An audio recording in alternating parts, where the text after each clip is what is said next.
What is up, everyone? What is up? How's it going, Hans? How you doing, buddy? It's been a day. What's up, Tony? Really that early? You want the Pikachu hat on? Okay. So it looks like I may finally be getting a better job. No, I'm not full-time streaming, before you think that. I have to read through some stuff, waiting on some other things, but I'll have more details in the future, but either way, I'm getting paid more, and, well, I got my 13th reason why I'm leaving my job. I got my 13th reason today. And I'm not even, like, saying that, like, as a joke or anything. Or, like, making it like, saying, like, oh, this is absolutely my 13th. No, this is literally number 13 on that list. I've been making a list since last weekend, basically documenting all the BS. When it's all done, I'm going to be sharing a lot of this.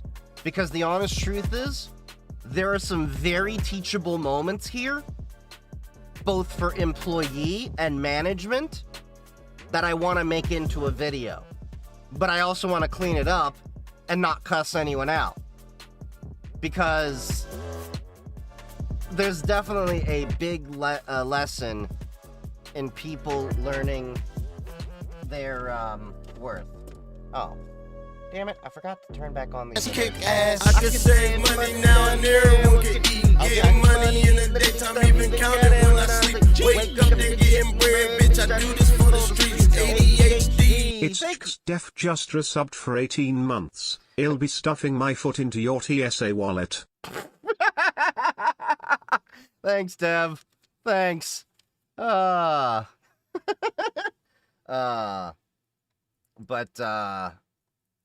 Hold on. I am checking out, making sure all the posts that have gone out have gone through my LLM, because I know we had some issues last time. God damn it. Did it really, mess up again? God damn it.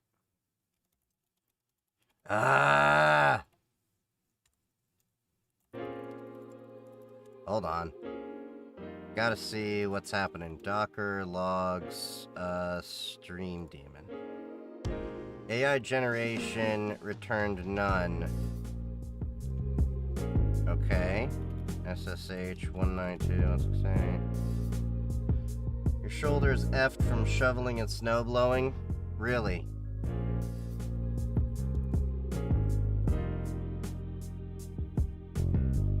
What the hell?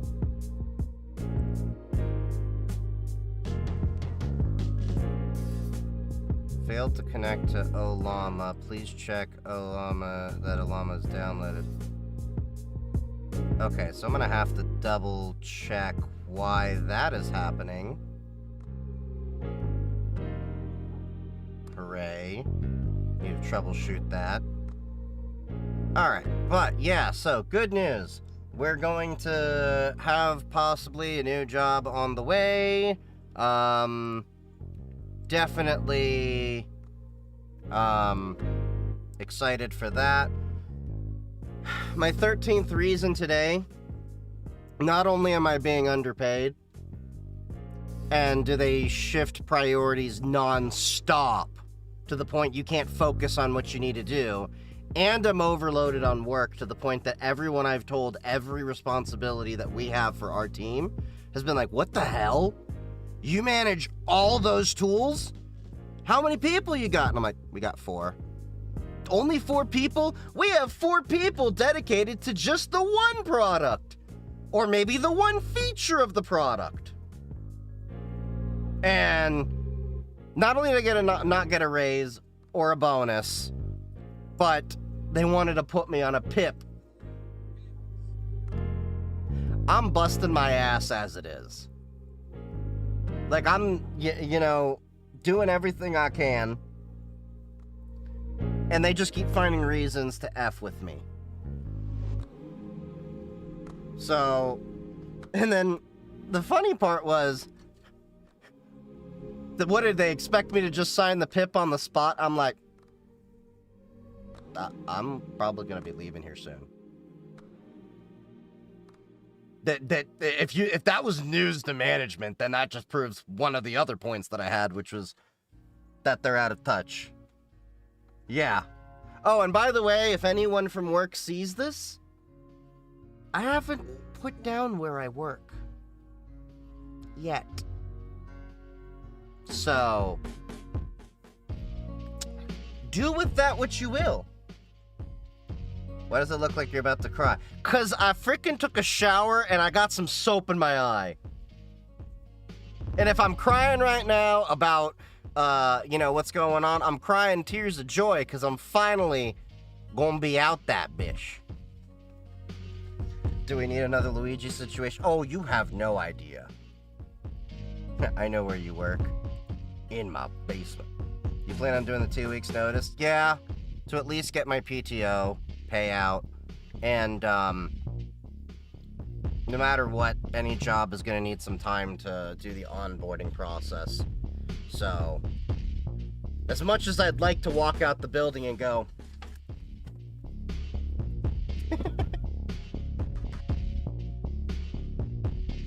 it ain't gonna happen. But yeah, okay, now I need to figure out, in my stream daemon, it's reporting. What is this?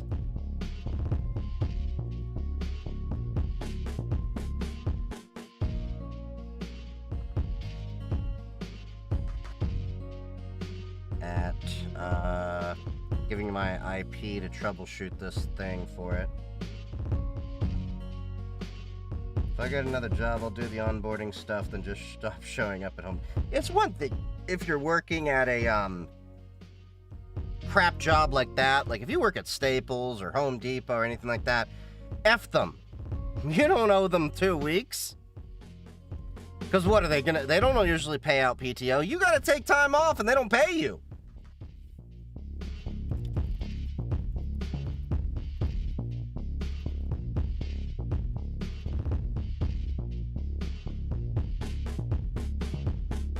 Alright, I'm using Claude Opus to figure out what's going on with my stuff.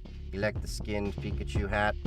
It puts the skin on it. It puts the lotion on its skin, or it gets the hose again. Oh yeah, and I'm about 900 episodes into One Piece.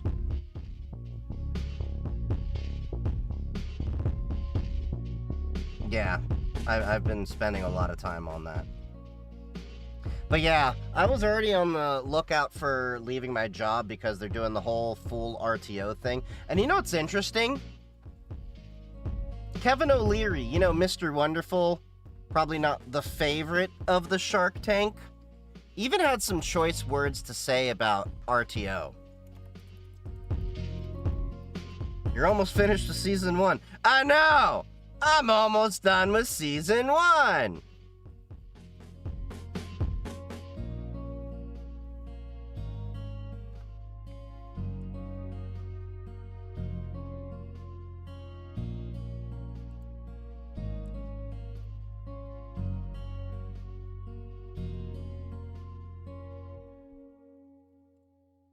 What's up with I2P? Well, you know you gotta pee. What do you, mean, what's up with it? Anything specific? So, I'm gonna pull up what Kevin O'Leary said. Just so you have a little bit of context here. Cubicles are dead. Alright? I'm gonna pull up, I have to go to the bad place. Okay? I'm going to the bad place. This is the only reason why I still have a Twitter account. I refuse to call it X. Cubicles are dead. Top programmers, accountants, and operators moved away, and they're not returning. If you force people back into offices, you'll only hire the bottom quartile. I want my competitors to hire those people, not me. Okay? And what he went on to say in that video there, we thought 15% would not return. The actual number now is 40%. Referencing his own business. I think that's true for the entire economy. The problem is you have a lot of businesses right now that are basically just having management go point blank to what do you call it? Harvard Business Review and Inc. magazine, and just repeating it verbatim. There's literally no need in security unless you're in a SOC. Well, even if you're in a SOC, I would argue you don't necessarily need to be on site either. In the job that I'm in, literally, the entire infrastructure is zero trusted to the point you can do all the same work when you're hybrid.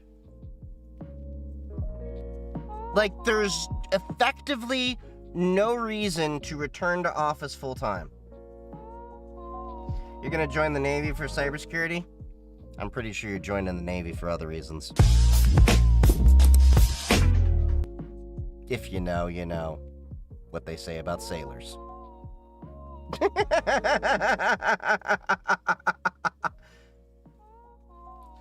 I think there's a pilot at some stores. They are removing the CXM and making the Pro CXM or AS. Wait, what? Oh, C man. But yeah, I2P is just another thing like Tor, but Tor allows you to access the ClearNet.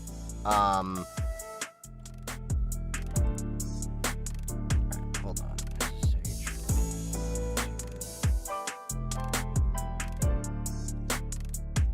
But seriously, when I leave that job, what the funny part is, I want you to think about this. I'm already underpaid at 100K. Do you think you're going to find another cybersecurity engineer that understands all the tooling that you have, and Linux, and knows Terraform, and Python, and does AI? And I don't mean like, oh, they know how to use ChatGPT. Like, I mean, knows how to run their own LLM, knows what MCPs are, knows how to, you know, push that envelope. I don't think so. You can get to ClearNet on I2P. Last I recall, you couldn't. I think it was meant to be contained unless they changed something. As we know, IT is what helps run the world. Yeah!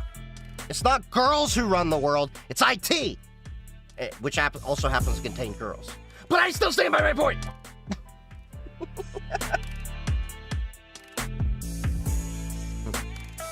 You can do all that for a third of the price. I believe it when me shit turns purple and raised it tastes like rainbow sherbet.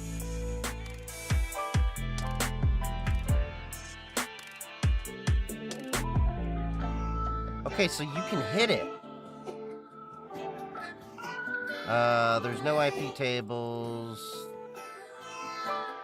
I think my thing did not, do self-healing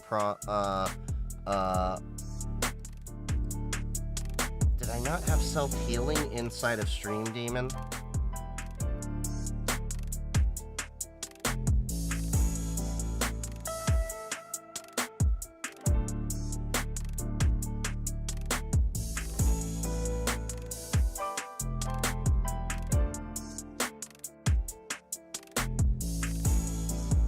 I'm trying to ask what is going with Claude to do the thing. I swear IT in his house is more important than everything. Oh, what, in my house? Yeah. They can take anyone from your followers to replace you, but would we? Hell no. Yeah, and that's the funny thing. I really think my work is not aware of how large my social media presence is. Like, that is how out of touch management is. They know I have a LinkedIn and there's a few posts they haven't liked, but I'm like, buddy, have you seen the TikToks? Have you seen the YouTubes? Have you seen the live streams? I mean, I won't be shocked if anyone in management's like, hey, nice Pikachu hat you had on last stream.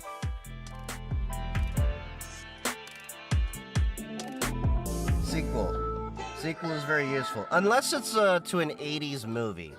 There's too many sequels.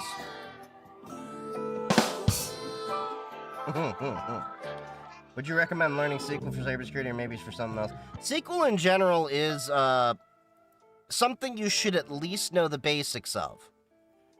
I wouldn't say, like, you need to be extremely in-depth, but you need to at least know the basics and concepts. So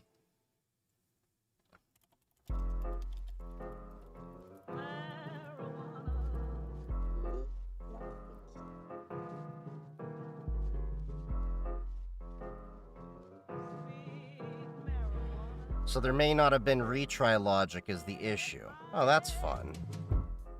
So there may be another stream post here. Docker restart stream daemon.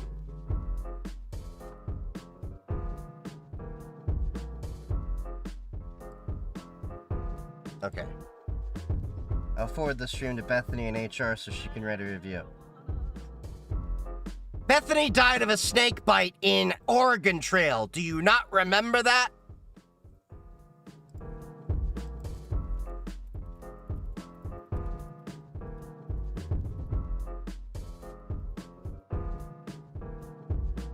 My hubs just said drop table users. My hands are wet, so I can't SQL syntax. Oh, little Bobby Tables. If you don't know that reference, that's an XKCD joke. I really need to rename my old folder, Twitch and Toot, to that. But yeah, I have been so burnt out at my job for a long time, and the honest truth is, I really blame management. They change priorities all the time, so I can't keep focused on the things I need to do. We're saddled with so many different things that I just... Oh yeah, and then I had to use all my PTO for all the cybersecurity conferences and everything.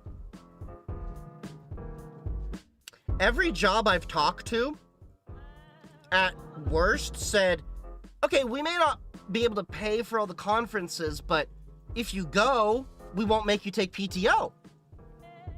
I'm like, fair enough. That seems reasonable. Do you plan on putting them as a reference, too? First off, fuck your bitch and the click you claim. Yeah, yeah.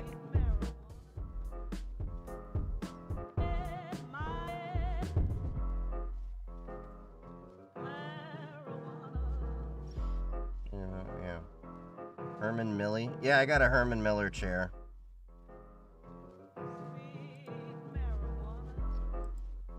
Yeah. Yeah, it's a nice chair. I like the Herman Miller. It's a great chair.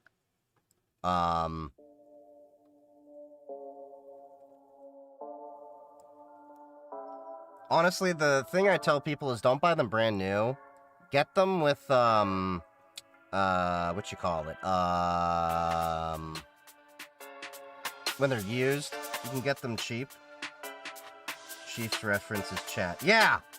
Yeah, y'all are my reference. Can someone pretend to be my manager? eBay or Marketplace? Honestly, I just looked up a bunch of used furniture warehouses because there's a lot of startup companies that end up, oh,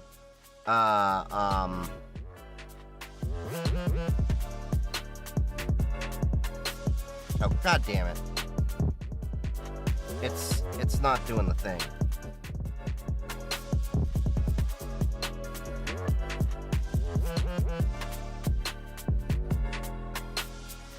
Oh, it did. But did it?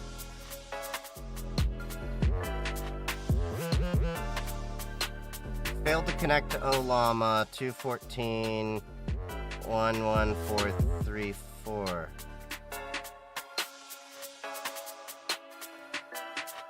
Okay, it might need a reboot. That's probably why. Sudo shutdown -r. Well, let me check.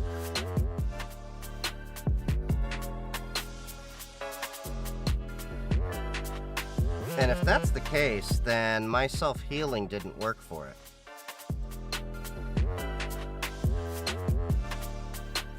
Which is definitely annoying.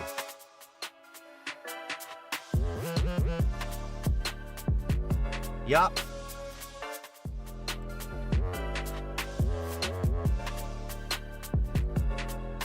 That's what happened.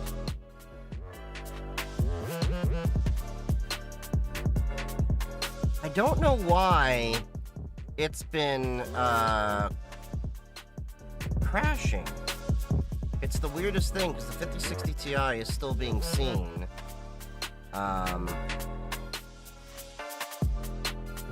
Fun.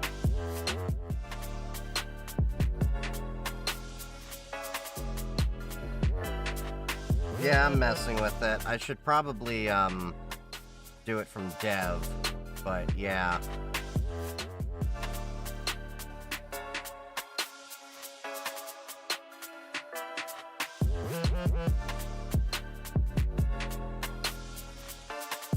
That's weird.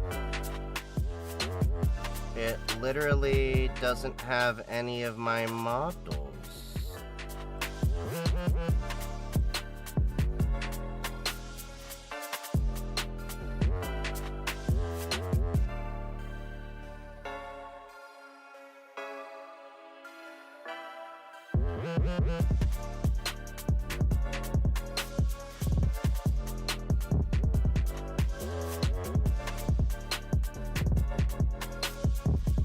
Interesting. No, it was working before. I don't know what changed.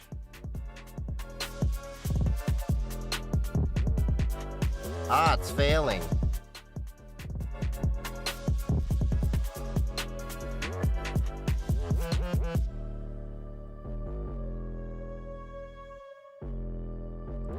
So what's binding it? Oh, something's already using it, but...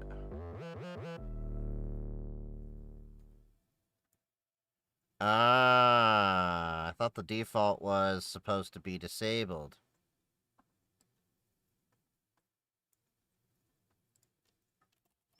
That'll do it.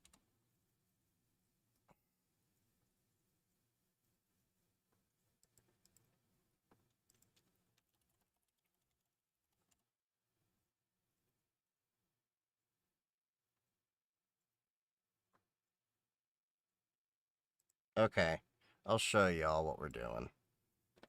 We're trying to get this working over here. So, I couldn't see all my models. That was the dead giveaway. Now I can see all of them. Default was enabled and started on boot. Now your stream. Okay. How do we prevent this moving forward? Could I have done this manually? Yes, but this is quicker. But I still say, like, so does anyone think that, anyone think about the movie Idiocracy? I think I finally understood what led America to get to Idiocracy. I think that we're letting kids use AI too early. Now, y'all know my chats, and you've been in here long enough that I'm not particularly a person that, goes around saying we should age gate a lot of things. But I'm kind of coming around to the fact that we should age gate kids before they can use AI, because there's a lot of kids that are using AI, and adults too, don't get me wrong, that are using it to think for them. And I think that kids should develop critical thinking skills before we should allow them AI. AI at 17? That's a decent enough age. Like, I'm not anti-AI. I'm not. But there are lots of teachers out there that are saying, why do we even need to learn to read if I can just have AI do it for me? Well, yeah, YouTube Kids AI slop is scary. Oh, yeah, it's really bad. Like, a lot of the AI slop. Yeah.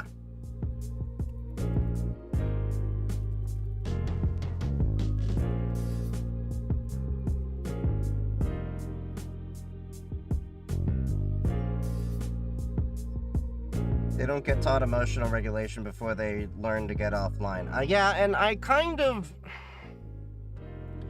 I don't think kids should even be able to touch social media until they're like at least 13.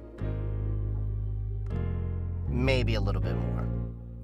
I know it's kind of like, well, we're gonna have to ID people and all of that shit and yada yada yada. And I understand it's not a perfect system. But there are a lot of issues with kids right now. Any studio about R Studio, R coding? No, I don't do R Studio. You drive, you can participate. That's fair enough.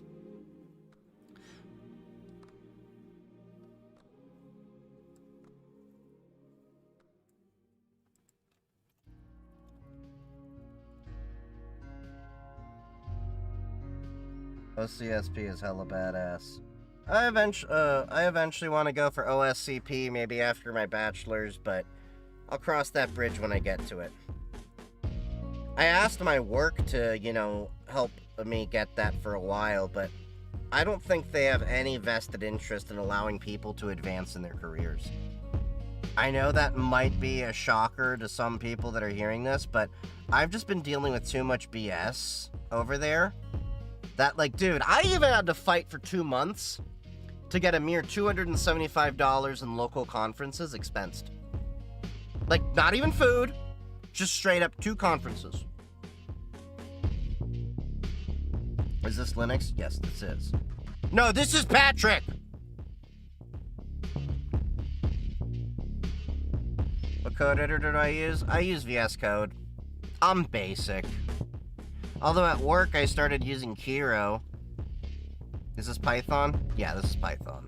Well, this right now, it's going through some system configs because we had an issue with something. Well, this is Bash. This stuff over here. But most of my stuff's Python otherwise. Unless it's system-related stuff.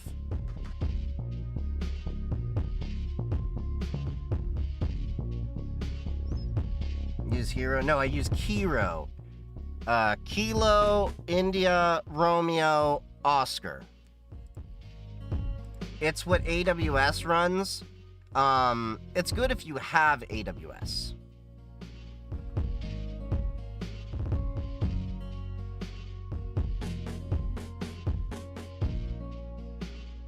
They use Splashtop SOS. Oh, I haven't heard of Splashtop in a minute.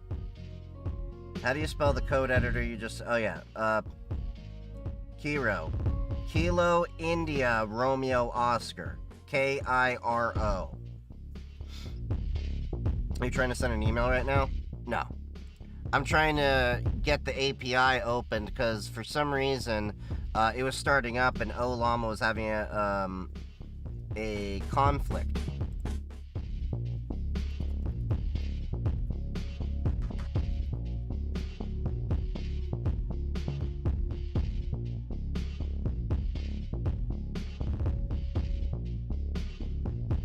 Let's play some Flash games. I don't know how to put Flash. I mean, I probably could figure it out relatively easy on Linux, but yeah.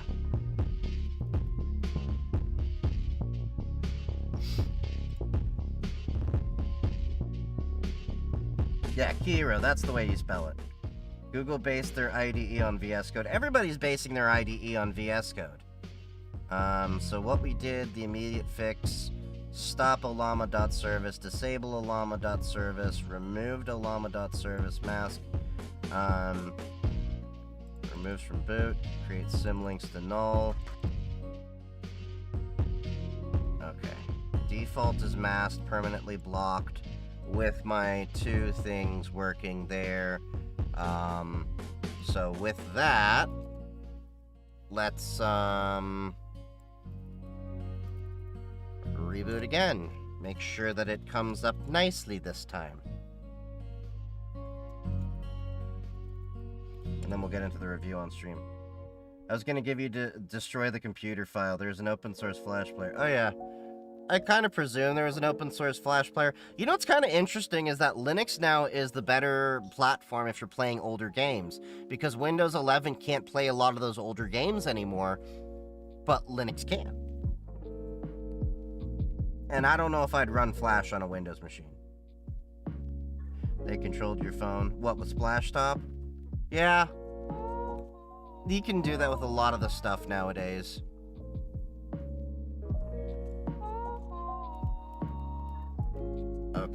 So now we should be able to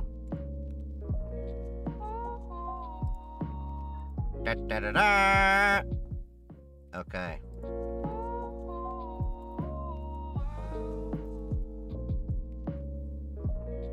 Okay. Should probably update documentation. This is the Franken LLM project that I have on my GitHub for you to set up an LLM server if you want. And as you can see, I have 2 different GPUs running 2 different models.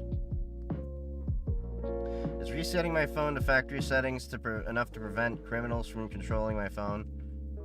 I mean, always switching to tin cans and string works, but in many cases, just restarting the phone can clear a lot of the malware and stuff that people have. Resetting to factory, it depends. If they have something that actually is like firmware level, not too common, but it's a thing, then it may not be enough.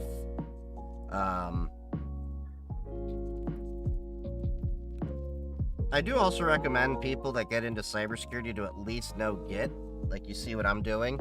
That's how I'm pushing my stuff to GitHub. I don't use the web UI. I use the web UI, but I don't do my commits and stuff there. At most, I'll check out my Git commits and stuff through here. It's nice because if there's issues, I can roll back changes and stuff.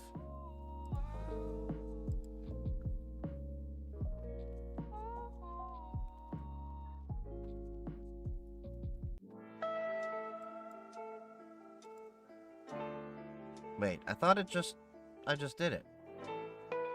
Yeah. I thought I did that already. Beating the machine.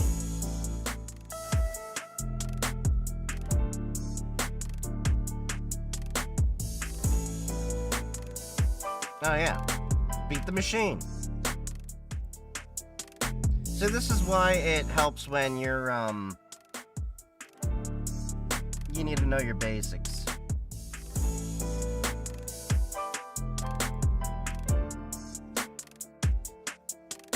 Okay, there you go. Well, it updated one other file too. Okay, so it updated the readme, all that, cause, la la la, la la la. Okay. That should fix my automatic posts for my stream. So if you don't know what I was just doing, in the streaming now section of my Discord, as well as when you go to the Matrix server, you know, the content alert section, it posts when I'm live on Twitch, YouTube, and Kick. And it also goes to Blue Sky and Mastodon. Well, for some reason, the LLM that I usually have that goes through and makes the fun little versions of it, wasn't working. Am I a senior? No, not in the current job that I have. But in the next job, I think I am? I don't know. Either way, there's a nice pay bump. Like, my pay bump from the new potential job will be way more than the bonus that they miffed me out of. And there's already a lot of people apparently like planning to leave that place. You've used both web and plugin on VSC. Yeah. Although I do really like Kiro a little bit more. I don't know, can I show Kiro at least? So the reason why I like Kiro is if you're doing things agentically, it does make life a lot easier. I don't know if it'll let me do it without an account. We shall see. Oh yeah, and for the people that are like, you need to use command line to install everything. You just saw, like, I'm running an installer here. You're going away, because no peeking!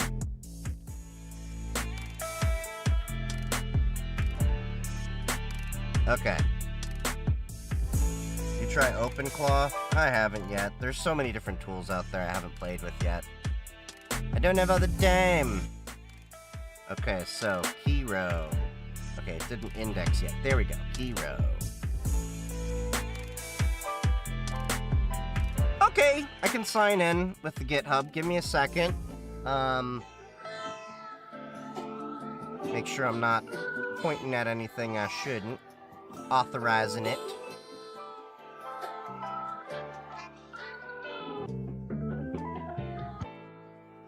Okay, so from here, it's based on VS Code.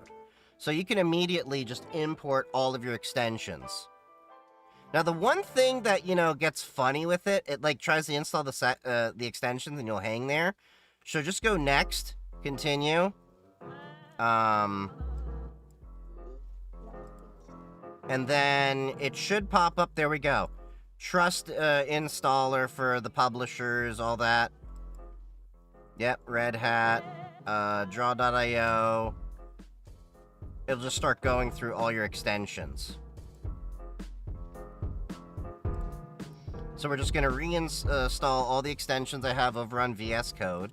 You can literally use this in place of VS Code, but I'm probably not, for the reason that I have GitHub Copilot Pro Plus. But I want to show you why I do like this at work. Okay. Oh, there's a GitHub thing there. Nice. So, if we go to Kiro over here...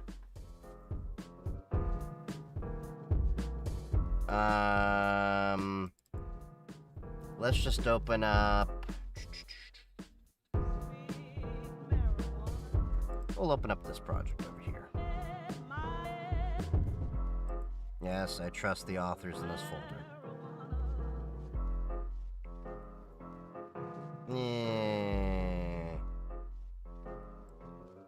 Hold on. I gotta do all the authentications. Seen his email and his glasses. Oh no, you got to see the email that every vendor has already seen. The horror. Alright, GitHub Actions, sign in, allow. Copy and continue to GitHub.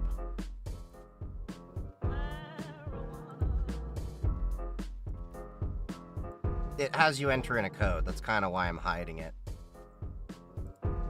Use my security key. So, YubiKey and go. And we're logged in over there.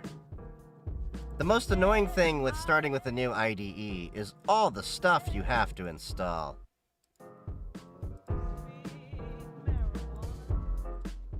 Copy and continue, opening that.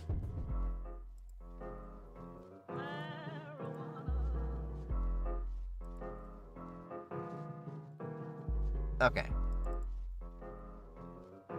And then let me get my, Copilot. Not Microsoft Copilot, GitHub Copilot.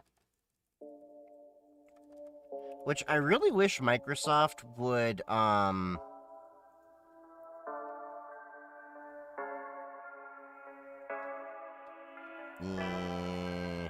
have to figure it out later. But anyway, I'll show you why I actually like it. So, if we look at VS Code over here, so you see there's a bunch of stuff over there that's very similar. So, you have testing, all that stuff, right? And then all the other extensions I put in there. And of course, right when it starts out, it's, do you want to do it from a spec or a vibe? That's what I like, that it lets you choose. So you can actually build a spec for it first, and then go off of that. In Kiro over here, sorry TikTok people, you don't get the full screen. You can create new specs over here. You can create new agent hooks. You can create steering documents to steer it in the right way. And you can build MCPs out right here. So, that's the reason why I like this.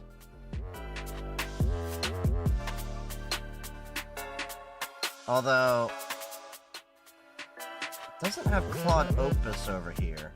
I'll have to figure out why that is. But yeah, you can, Kiro uses, generate steering rules. Kiro uses generated AVI, you may need to verify responsive, blah, blah, blah, blah. That's one thing I do like, is that it at least says firsthand that, you know, that.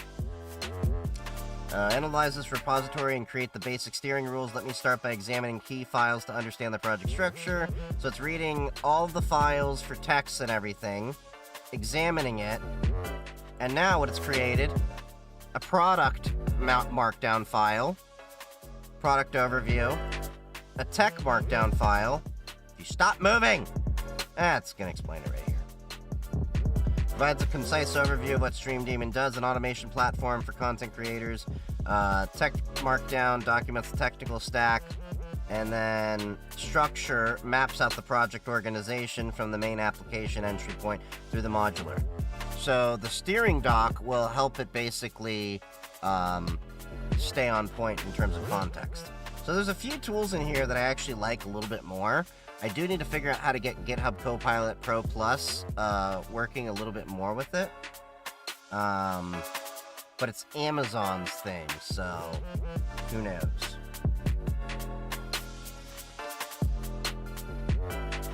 Also, would you use FreeBSD as a daily driver? Maybe. I do like FreeBSD for servers and my firewalls and stuff like that, do not get me wrong. But there is some limitations with FreeBSD in terms of the things I can do with Linux. Mostly in application support. So, like, if you think that, Linux is missing quite a few things that, you know, Windows can't do, FreeBSD is even more so, because there's a lot of Linux things it can't do. But I love FreeBSD in terms of its networking stack. Yeah, like, I don't think I could do Steam and my gaming stuff. That's my issue. You know, if I can...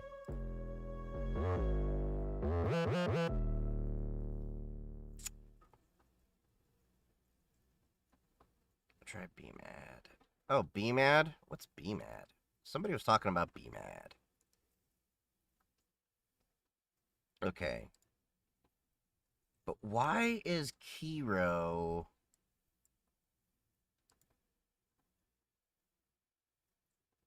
Oh, I'm on Kiro free, so I get 500 credits.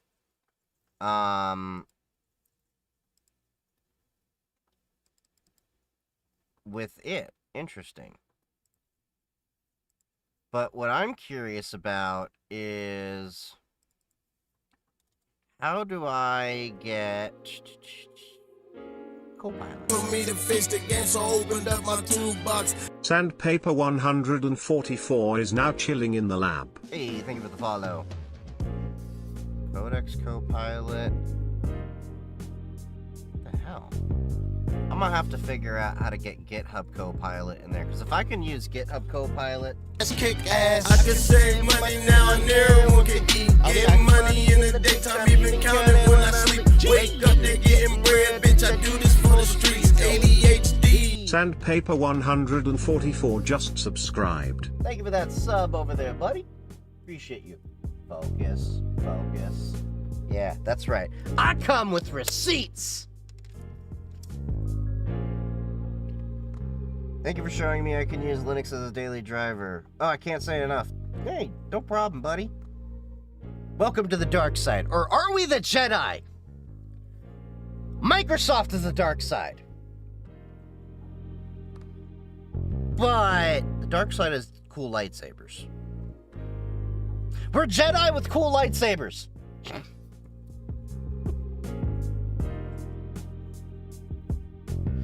Thoughts on the Switch 2?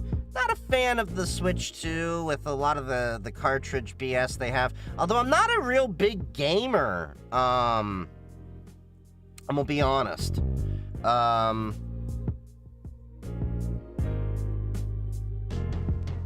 damn, I do like Hero a lot more. I'm curious if I were to upgrade my Hero.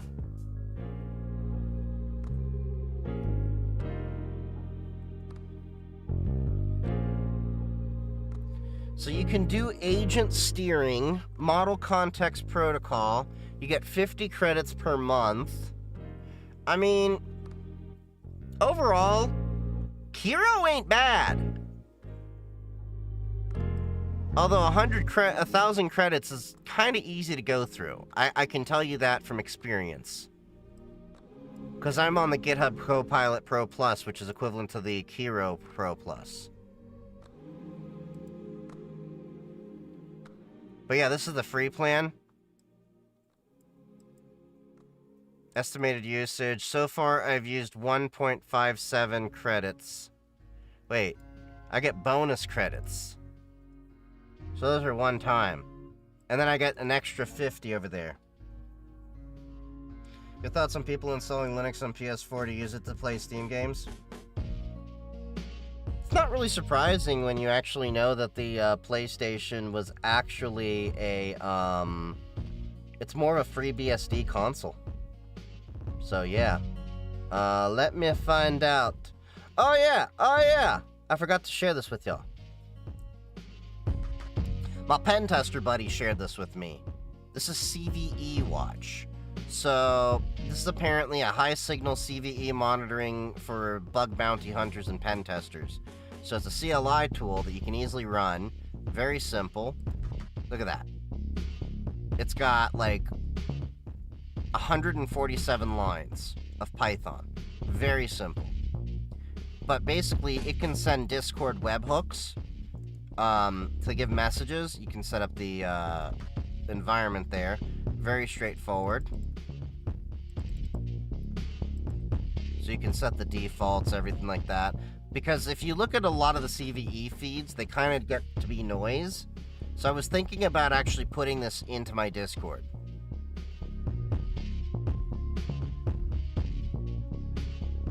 And it seems like it can do quite a bit. And that's kind of what the message looks like.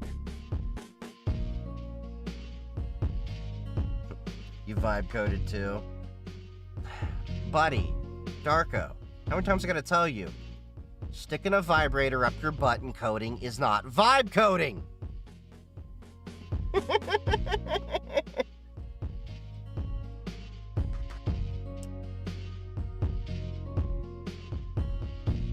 That's one of my IRL friends. I can say shit like that to him. Yes, it is, he says. But yeah, that CVE tool looks pretty interesting. I'm gonna have to play with it a little bit more. Now I gotta remember where the hell I was last stream. Oh. There you are. Okay, so this is from No Text to Speech. That's their YouTube channel name. Apparently this is Discord now has age verification. Okay. I'm curious to see how this works. Cow say miss ya ma, dude, lolcat. Yeah. Oh! What's up, Sandpaper? How you doing, buddy? I know you've been, down in the dumps about where you're at, but shit'll get better. Ow, that was loud. So we're gonna see what this is. Discord is expanding its age verification. I kind of thought this is where it was gonna go. Oh, wait, beyond just the UK and Australia. Notepad++ compromised? Oh, yeah. I think we talked about that. Did we talk about that? Vampire, did we talk about that last stream? I thought we talked about it. That Notepad++ was compromised by the, allegedly by the Chinese state government, and they were urging people to update. Or maybe I just talked about it in the Discord. Okay, we did talk about it. Okay, cool. Hey! Thank you for the subscription there, Daco, over on the Kick side. Gotta play with the colors and everything. I also gotta set up alerts for Kick, because you're the first one to kick it. And now I understand why they call it Kick. We're gonna kick it. Yeah, you got Twitch, and you got Kick. Kicked you.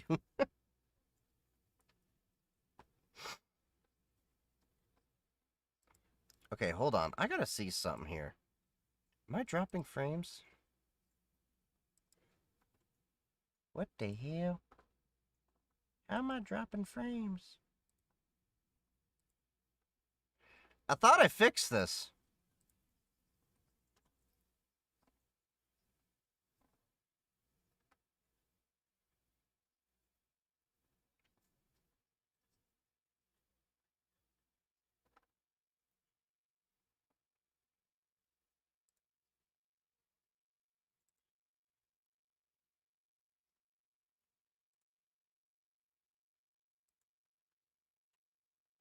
Wait. God damn it. I forgot to do the sound thing. Hold on. That's on me. This is creator problems.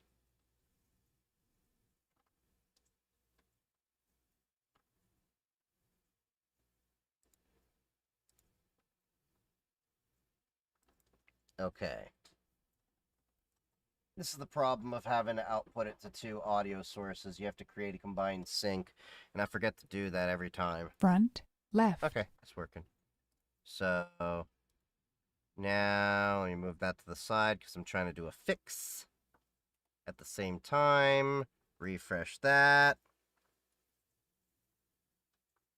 Sound involved baby oil. We not P. Diddy. Discord just expanded its age verification system to include more parts of the world, with 3% of users now being asked to take a video selfie or scan their ID using good old AI. Now, with Roblox's abysmal age verification system causing a bunch of controversy and outrage, with this Discord update, people are panicking. Am I going to be able to chat on Discord? Will I be blocked from joining Discord servers? People are freaking out, and there is a lot of misinformation floating around. So I'm going to clear things up as best as I can, and I want to start off with the biggest piece of misinformation out there, and it's the fact that Discord is asking you to verify your age group, because these words age group mean a lot if you play Roblox. But Roblox has their own AI age verification system, where basically you scan your face with AI, and AI will estimate how old you are on Roblox, and you'll be put into an age group. And the way the age group system works. So how does that work if I'm mentally 15 but physically I'm 34? I have no interest in dating teenagers, just to make that clear. I just said I'm mentally 15, okay? Is that if you're under 9 years old, you can only chat with people that are under 13. And this applies for people that are young. And if you're 21 and above, you can only chat with people that are 18 and older. So it's meant to keep kids with kids and keep adults with adults. Okay, generally that's fair, but is that just for Discord? I missed something.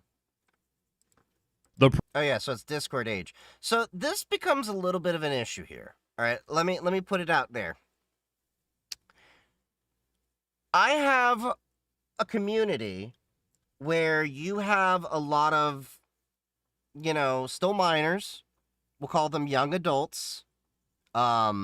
16 and older that are wanting to get into tech.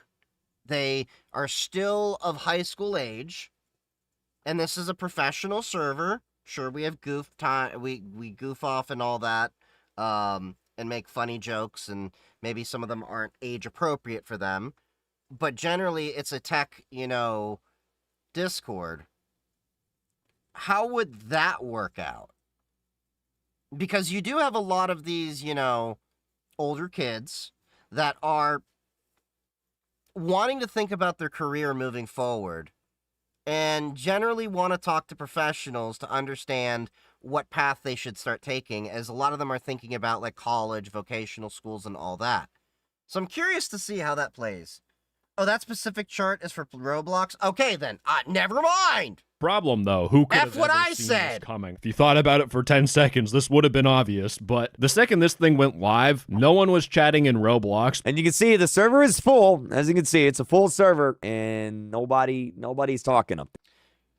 Can somebody please explain to me how does one play Roblox? Because I hear it all the time. God, I feel like a boomer saying that. there. But this also caused a bunch of other problems, like predators being labeled as 16 years old. And if your friend accidentally got verified as being older than you because the AI made a mistake, crazy, right? It can make fucking mistakes. I don't know, man. Old people think AI is like omniscient, all-knowing. Anyways, if the AI made The a mistake amount of and you were boomers older- that actually think that it can think for them, and I have to educate, it's nothing but glorified autocomplete, is just astonishing. than your friend, Roblox is a sandbox of different games. Oh. I have no interest in playing Roblox. I feel like I'm too old for that shit. Like, I already like feel like Minecraft is kind of pushing it, but Minecraft is old enough to, I think, drive now. So I guess you have adults now that have played Minecraft growing up in the same way that I grew up with Pokemon, and Pokemon was a kid's thing, but now you have adults with Pokemon? I don't know. and you couldn't talk to them because the system would fuck you over, good luck. You couldn't talk to them on Roblox anymore. And with Discord doing AI age estimation for age groups, people thought that you can only chat with other people in your Discord age group. They thought it would work exactly the same, and that is flat out not the case. Discord will not block your chats. And I'm saying this right at the very beginning of the video because attention spans are short, and I want to make that very clear because that is the biggest piece of misinformation. But there are some good features and there are some really horrible features of Discord's age restriction system. So I'm going to explain how Discord's age restriction system works. Now, Discord has a blog post, but reading is boring, so I'm just going to show you. But remember, if, not when, if the system rolls out to everyone, the way that it works is that if you're not verified on Discord and you try visiting an age-restricted channel, Discord will tell you to verify your age, where you need to go through and verify your age group by taking a video selfie or scanning your ID. And when you get started, you will need to verify your age either by taking a selfie or by using your ID, and this is powered by a company called KID. And I'll get more in detail about this stuff, but that's just one part of the age verification. Have a good night, Darko. Have a good night. What happened to Reddit? What happened to Reddit? It's like Minecraft mini games from Xbox. Okay. If you're out of middle school, you are too old for Roblox. Verification system, because inside of a Discord server, if you go to your server settings and you go to access, you have the ability to age restrict a whole entire server. So if you're an old person and you just don't want kids on your Discord server, a brilliant idea, you could turn that bad boy on. But if you're someone that hasn't verified your age and you try joining one of these servers, Discord will show you this pop-up saying that this is an age restricted server, and again, you need to verify your age group. And if you don't go through verification, then you won't be able to join the server. So technically, yes, you cannot talk with people inside of this server, but spoiler, things do get worse. But if you go into your Discord content filters and you try turning off the mature adult media filter, instead of doing blur, you do show, it will ask you to verify your age group. Now, I talked about this age verification system a year ago in a previous video, and I pointed out a problem with this filter. As someone that uses Discord all the time, this filter, it's horrible. Imagine your friend sent you a completely normal image of something, and Discord thinks that the meme you sent is sensitive content. If you try unblocking it, you will need to scan your face with the AI, and if you're a 16-year-old, Discord says you're a teenager and you can't see the photo, and there's nothing you can do about it. Now, before I get into, literally I called it nosedive, all the bad features. I got a notification on my phone. I changed my password because it was compromised and the app is gone. Like they took it off the App Store completely.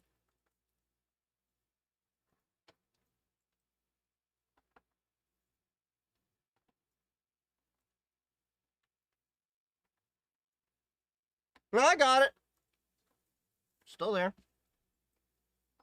Kids have been using fake facial hair to bypass these verifications. Really? Of age verification. I mean, there's a lot of ways to easily defeat this stuff because a lot of people are not using webcams that actually, you know, do like the Windows Hello kind of thing. I want you guys to understand something, because I know most of you guys see age verification as horrible. You're heavily against it. And when you see someone on the internet defending this, you think they're a nut job. But there's a strange thing on Discord where people will use Discord for adult content. There's literally a Discord adult content server with 1.2 million people on it. And this is just one server. And the thing I don't understand is some of these servers have a general chat. Why the fuck are you chatting with someone in a porn server? Are you discussing like techniques, tactics, game plans, cheats on how to Why? last longer? I think people need to stop using Discord, a chatting app for adult content, because you can't get I actually agree groomed with that. on the hub's comments. You can get groomed on Discord, though. There's so many problems like this where I genuinely was thinking that age verification would solve problems. And that's probably an insight into why people defend this. But I think it's time to talk about the bad side of Discord's age verification system, because there are some big issues that won't even solve problems, and instead it will just make problems. But an announcement by Discord Previews. These guys are data miners. They look through Discord code. They understand Discord better than I do. In a clarification announcement about age verification, they pointed out a Discord feature where UK users might, I'm really emphasizing the might here, also be forced to verify age when trying to access any Discord server with over 1,000 members, with the exception of partnered servers. In fact, this is an experiment, and if I turn it on and I try going back to the announcement, I can't even look at it. I try going to my Discord server, can't even go at it. So if Discord were to add this, if you didn't verify your age on Discord and scan your face, you would not be able to join a Discord server with over 1,000 members, which this is equally as shit as Roblox's age group feature. You are basically forced to just not talk to people unless You wouldn't be able to talk in my own server. What the hell? it's your friends, which, devil's advocate for a second, big Discord servers are kind of a shithole, so might be a good thing. But it turned out this morning, Discord removed the experiment. So, cutting the YouTuber voice for a second, just being honest with you, Discord Preview said they might be working on this, and considering right after this announcement, Discord removed the experiment, I'm going to assume that this won't be a thing. Wow, NTTS, I feel so at ease. I feel so relieved now. Anyways, Okay. let's get on to the thing that sucks even worse. You can get banned from the AI if the AI hallucinates or thinks you're underage. You know, if you don't like showing your face, don't worry, it gets even better. Because if you got You know how bad that is? Because I know a lot of people that look a lot younger than their actual age. I had an ex-girlfriend that was in her mid-20s. That straight up, people would think that she, you know, was not even 21 because she'd have to get carded. Like, they thought, like, she wasn't even 18. That was the more creepy part about it. I don't know. Problem is, you don't know what... But anyway. Look, I knew she could drink. She was old enough. She had a legit ID. It wasn't fake. But there are people that definitely don't look their age. banned, you would be forced to scan your ID. And when you scan your ID, this goes through KID. Remember, there was those two options, scanning your face and scanning your ID. It's basically forcing you to scan your ID using KID. People have thought my 22-year-old cousin is 14. Yeah, exactly. I know a lot of guys that, like, you have facial hair on, they look like they're age appropriate. Shave the face, suddenly, you think they're in high school. ID. And if that failed, if the AI couldn't detect that it was your ID, then what you would have to do is you would have to contact Discord for additional support. And this is the thing that got hacked. And I'm pointing that out and I'm clarifying that because the second biggest piece of misinformation I saw about this verify age group across Twitter, TikTok, Discord, every social media is that people thought this KID system was the thing that got hacked back when Discord had a huge data breach. Now, if you don't know, back on September 20th, someone hacked into Discord, and what they hacked into is not the age verification system with KID. The hacker actually got into Discord's support system. And I can say that with 100% confidence because I talked to the hacker behind the whole hack. And they showed me screenshots of what they hacked into and everything. They hacked into Discord's support portal. And I'm making this distinction because the reason why this even happened in the first place is that after Discord got a photo of you and your ID, they didn't instantly delete it. And I want to point that out because this hack would have been basically not a problem at all if Discord deleted your ID right after they verified you. But instead, they waited a couple of months. And the reason why I'm pointing that This is the T-app all over again. You should delete... So as soon as that data is processed, you should delete it. You should not hold on to data longer than you actually need it. if you need a re-verification, I'd much rather be annoyed with the re-verification because you don't have the data because you've deleted it than to just store the data like that. Out is because the way that KID works, the system that you most likely will use, that video selfie that you use, that never leaves your device. That is processed on your device. And when you take an image of your identity document, your ID, and you do the ID face... So the reason why they're collecting IDs is that whole UK Online Safety Act. That's the reason. Match selfie that is sent to KID, but they claim that they directly delete it after your age group is confirmed. Which, as a reminder, to make it very clear, Discord's hack was bad because they didn't delete your information directly after your age group was confirmed. Yep, so already that's the exactly risk what I is said. going to be lower. But even like taking a step back, you should never trust what a company says, right? Age verification is still spooky, and really, this shouldn't be a thing. But I want to explain why age verification is getting more and more mainstream, because if you look at Twitter, Creekcraft was talking about Discord's age verification, and he posed the question, was Roblox ahead of the curve, or did they start a massive domino effect? I don't know, chat. What do you think? Ahead of the curve or massive domino effect? I'm saying ahead of the curve, because I'm starting to see that social trends are saying maybe kids shouldn't be allowed to have blanket access to things. Sorry, the screen went black there. I'm trying to do some NVIDIA tweaks to fix the dropped frames. I think it has to do with the NVIDIA compositor, because when I fixed it originally, I was not using the stream card, and apparently there's an issue with mixed frame rates on that, but anyway. And Dave Bazooki, the f***ing CEO of Roblox, said, or both. Shut the f*** up, you stupid f***.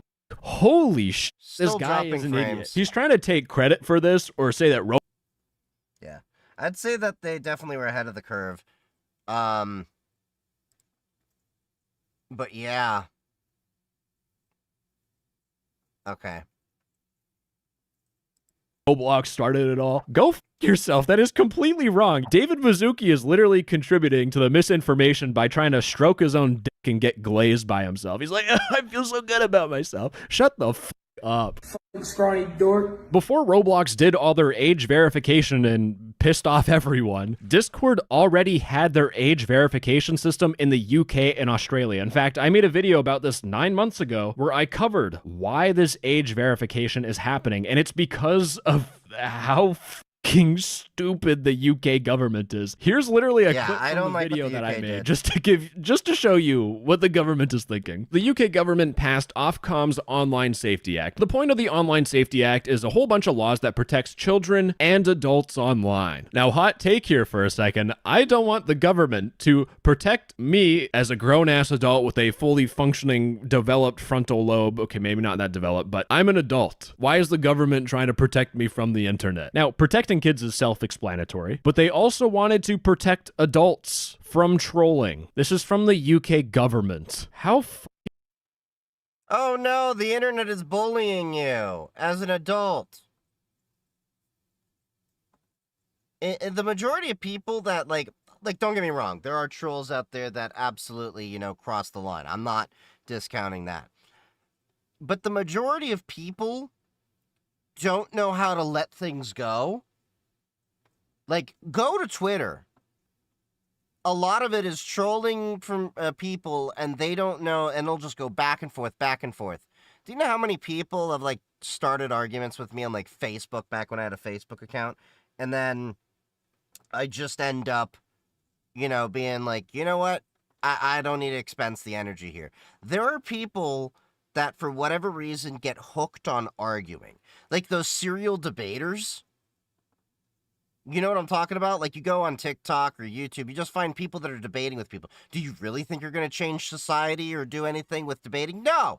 You're just going to find somebody to find the point that validates your views, and you're not going to change anything.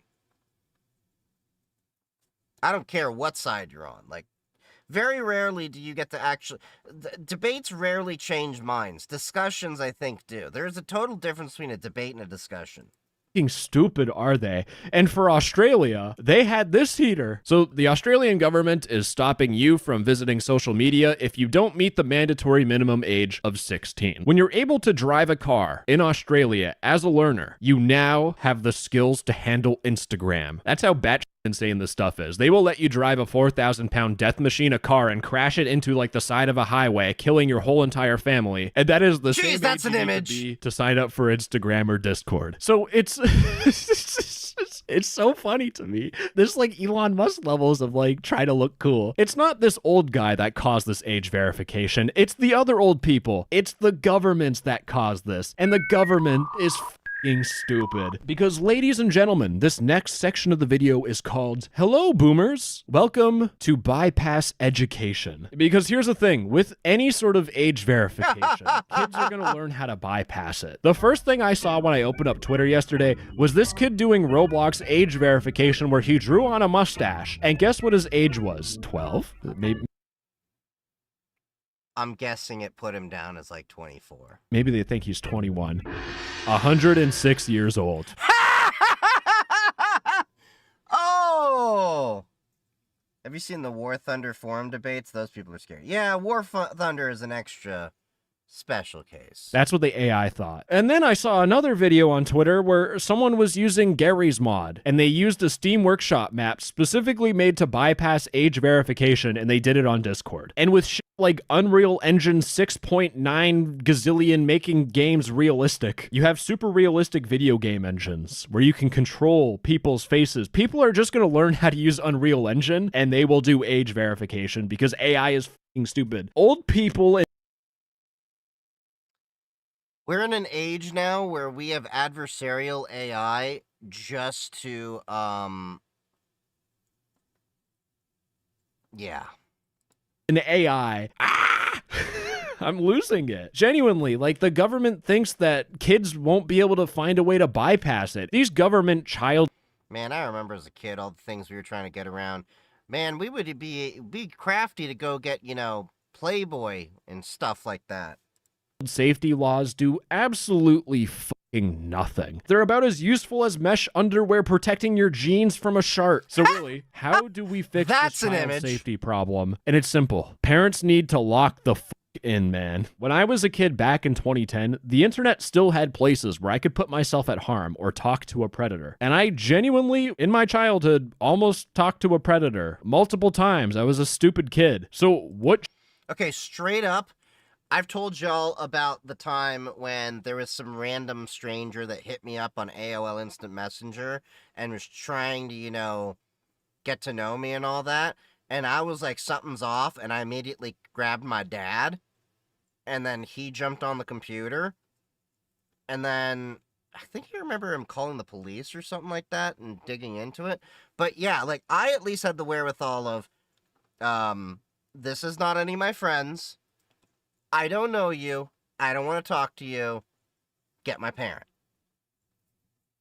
Changed in 2026. Why is this such a big problem? And it can't be the kids, because if you ask the question, did kids get dumber? No, kids are always f***ing dumb. Kids are always dumb. It's the parents that got complacent with technology, or they've just given up. You can't just assume that something is safe for your child, and then when your child becomes a victim, you can't just sue the company after you neglect monitoring your own child. I've said that everything before. Else when it comes to parenting. When you have your house, you put those little plugs over outlets so your kids can't stick fingers or forks in the electrical outlet. No, I hand them forks. Darwinism, baby. Survival of the fittest. We only want smart babies around here.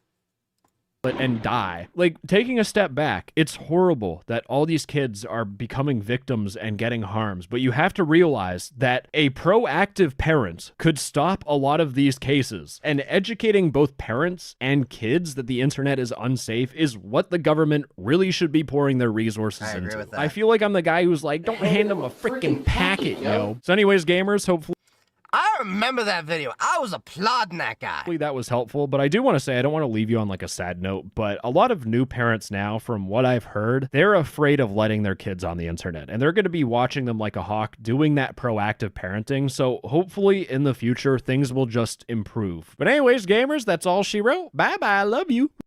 Okay, I gotta restart Florp here. because I had to make some tweaks. So let's get back into this thing. Okay, so the next video. Let's see if we fix the video rendering issue. A month ago, I rebuilt my very own retro gaming that setup from the seems ground much up, better. and now it's time for it to look the part. So this is actually a working camera keychain, believe it or not, called the I Kodak fixed it. Charmera. This little thing takes inspiration from the Kodak Fling, which was a single-use camera made back in 1987, which means I didn't buy this for its high-quality footage. But that's kind of the whole point. It's got a 35mm f2.4 lens, uses a micro SD card to store your photos and videos, and is a little over 2 inches. Which means you can throw this onto a backpack or even your pants. Wait, I wasn't paying attention, so let me back that Retro up. gaming setup from the ground up. And now it's time for it to look the part. So this is actually a working camera keychain, believe it or not, called the Kodak Charmera. This little thing takes inspiration from the... Wait, Kodak still exists? Wait, yeah, I knew they existed. The Kodak still exists in the camera? Kodak Fling, which was a single-use camera made back in 1987, which means I didn't buy this for its high-quality footage. But that's kind of the whole point. It's got a 35mm f2.4 lens, uses a micro SD card to store your photos and videos, and is a little over 2 inches. Which means you can throw this onto a backpack or even your pants, and have a fun, kind of nostalgic camera to use with friends. It also comes in a blind box, so you'll randomly get one of these designs. Okay, so what is the point of using that if you have a smartphone? Is it just like having an interesting gadget? Shines though is with retro gear. Since the Charmera is meant to mimic an old camera, it's literally perfect for recreating old footage. I always wanted a Sony Handycam for that old school video aesthetic, and I still might get one, but I think this is so much more approachable for the average person. And the idea of going against the grain of wanting the highest quality footage possible, I think is really cool, and I also think is a lot more fun. I really wish I had this for my Japan trip. 1 month ago. Interesting little device over there. But I think we fixed the dropped frames. It's 5 a.m. and I'm going to sleep. What is this? Jay the Slop Frog, okay. I wanted to calm down before making this video. Unfortunately, I just came off a 7-hour deadlock session that really just made me pissed in my own right. ICE just murdered an American citizen named Alex Peretti in public that tried to protect a woman from ICE. Look at all the angles, use your own eyes, no argument to be made here, execution. I don't want to hear all the shit, well actually the guy was armed and dangerous, he was about to pop a bucky-old on those 8 agents. No, yes, the guy did have a gun, because that is his constitutional right to do so, but he never reached for it, and he was disarmed before it came even to the point where some fucking idiot dumped an entire mag into him. And yeah, that whole border patrol, is it border patrol? No, it was ICE. That whole ICE thing was so effed up. I don't know if you've seen the video. And they jumped to the conclusion that, like, oh, he had, you know, just because he had a gun, suddenly he's, you know, in the wrong. And then it's so funny. It was so funny to hear Republicans go and say, well, you know, you shouldn't be bringing guns to a protest. If you're peacefully protesting, you shouldn't bring in a gun. And I'm sitting here like, January 6th. Now, mind you, for those of you uninitiated, I love the Second Amendment. Okay? If y'all have not seen my videos, I mean, I got some shorts. I'll show you. Of me at DEF CON. The DEF CON shoot, where, let me see, hold on, oh, view my channel, so I'm just gonna pull this up here. Yeah, I don't make anywhere near that much. I haven't even made a dime off YouTube yet. Right there. Light the fires, kick the tires. That's me. That's mine. Okay? I am totally for the Second Amendment. But the funny part to see them actually go like, well, you know, just because he had a gun, you know, he's a bad guy. And then like all the Second Amendment people, myself included, were like, dude, what the hell? What the hell?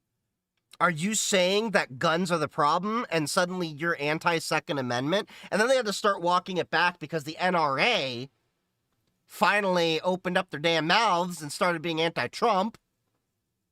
Even though Trump has been historically anti Second Amendment himself if you look at some stuff that he's done. But yeah. Didn't Rittenhouse speak out to... Oh, yeah. Wasn't Rittenhouse the guy that showed up to a protest with a gun? Specifically a rifle? If I recall correctly. That was with the Black Lives Matter protests, if I'm not mistaken.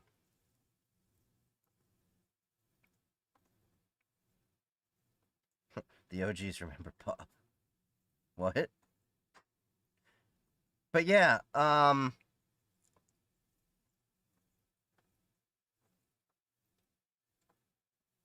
hold on.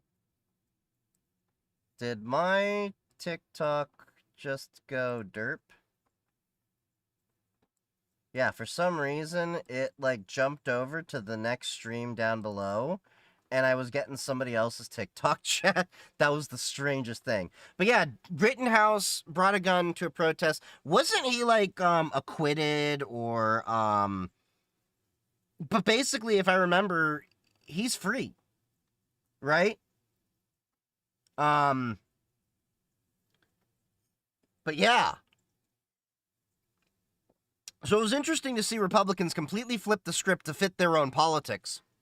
And I don't, if you've been on my chats, if you've been on my streams before, I'm not Republican, I'm not Democrat, I'm anti-BS.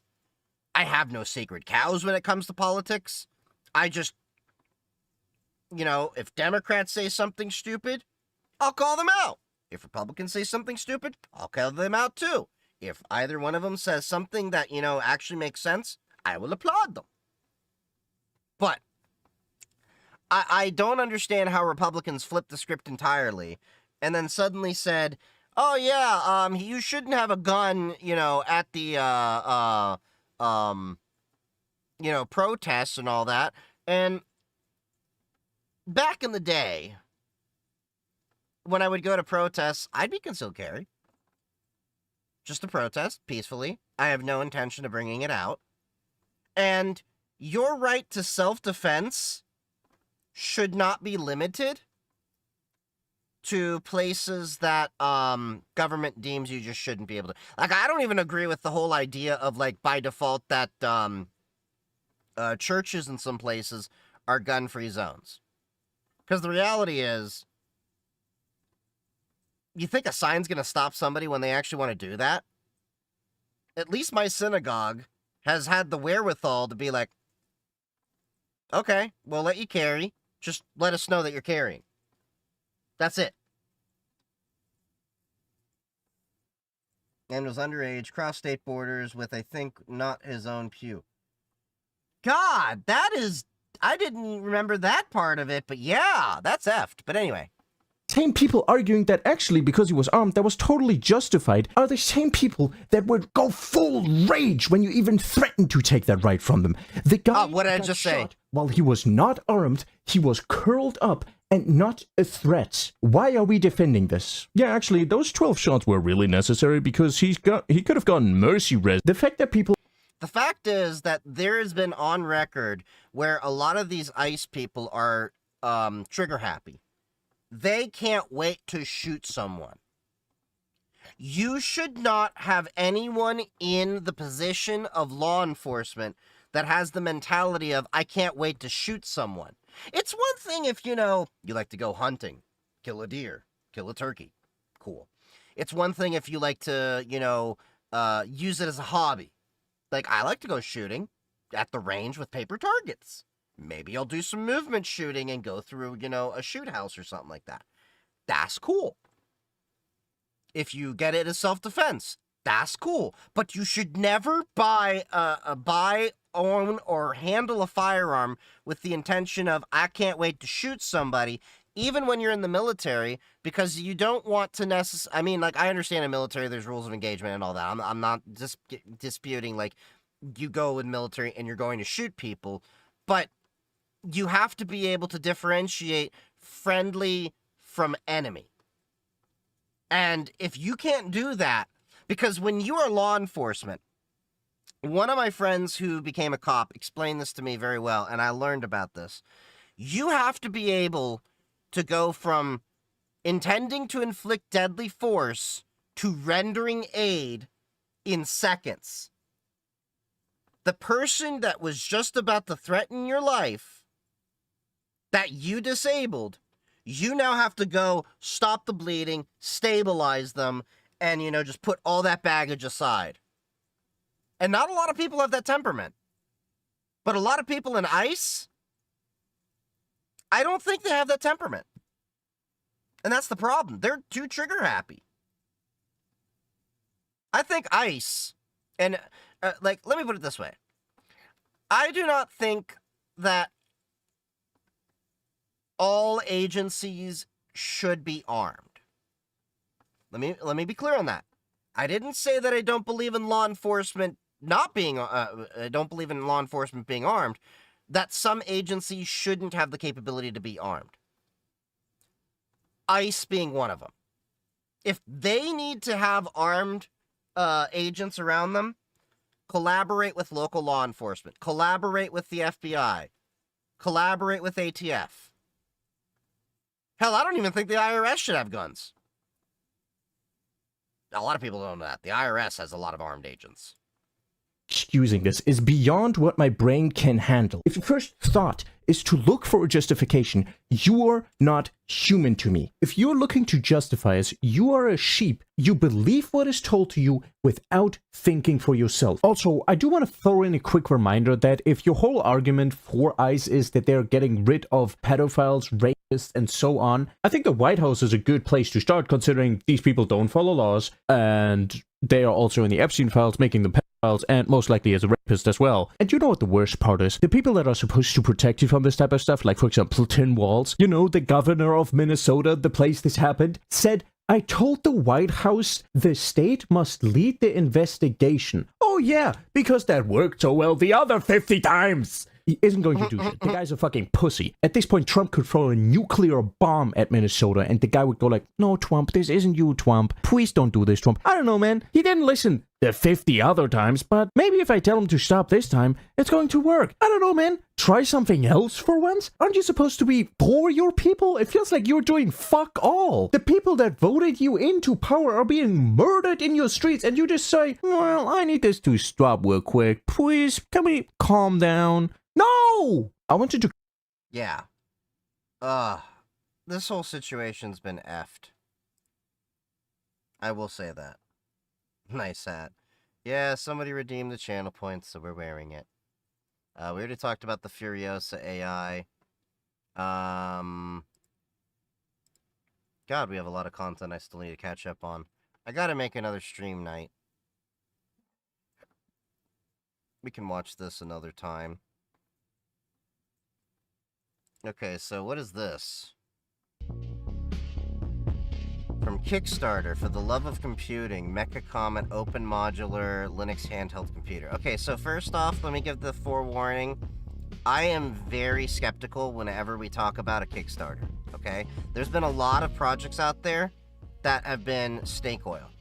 Does this look interesting? Absolutely. But I may want to wait until it actually comes out. Oh, it's on the IMX8M Plus. Okay, so that's not a great CPU. I have a couple devices with the IMX8M Plus, and it was not the greatest. So a 6-core ARM64 might be a little bit better, but I mean, it's a nice little Linux device here. Of course, there's an AI accelerator. What'd you miss? Oh, we were just talking about the, border ICE shooting people. Okay. Mecha Comet looks interesting, but yeah. A 2nm CPU from Japan? Japan's still making CPUs? Huh. So if you've been following this channel for a while, you'll know that I get really excited about new and interesting chips that are coming down the pipe. Now, Oh yeah, and this is from Tech Potato. Forgot to it's say been that. a while since I last reported on what Fujitsu's got in the pipe. Fujitsu is a company that likes to design really interesting, really specific chips, but then also talk about them a lot. And it's part of the reason why they've integrated into universities with some of their chips as well. Their last big thing was A64FX. This is a custom ARM-based processor using scalable vector instructions for high-performance compute. And this went into, at the time, the #1 supercomputer in the world. The idea to do lots of vector operations like a GPU, but in a CPU context with ARM cores. Interesting. Since then, we had a lot of A64FX go on. I actually got access to a system at one point due to Fujitsu. I had to sign a document that said you will not use access to this system to develop nuclear weapons, and I went tick. But what's coming next from Fujitsu is equally as exciting as what A64FX was back in the day.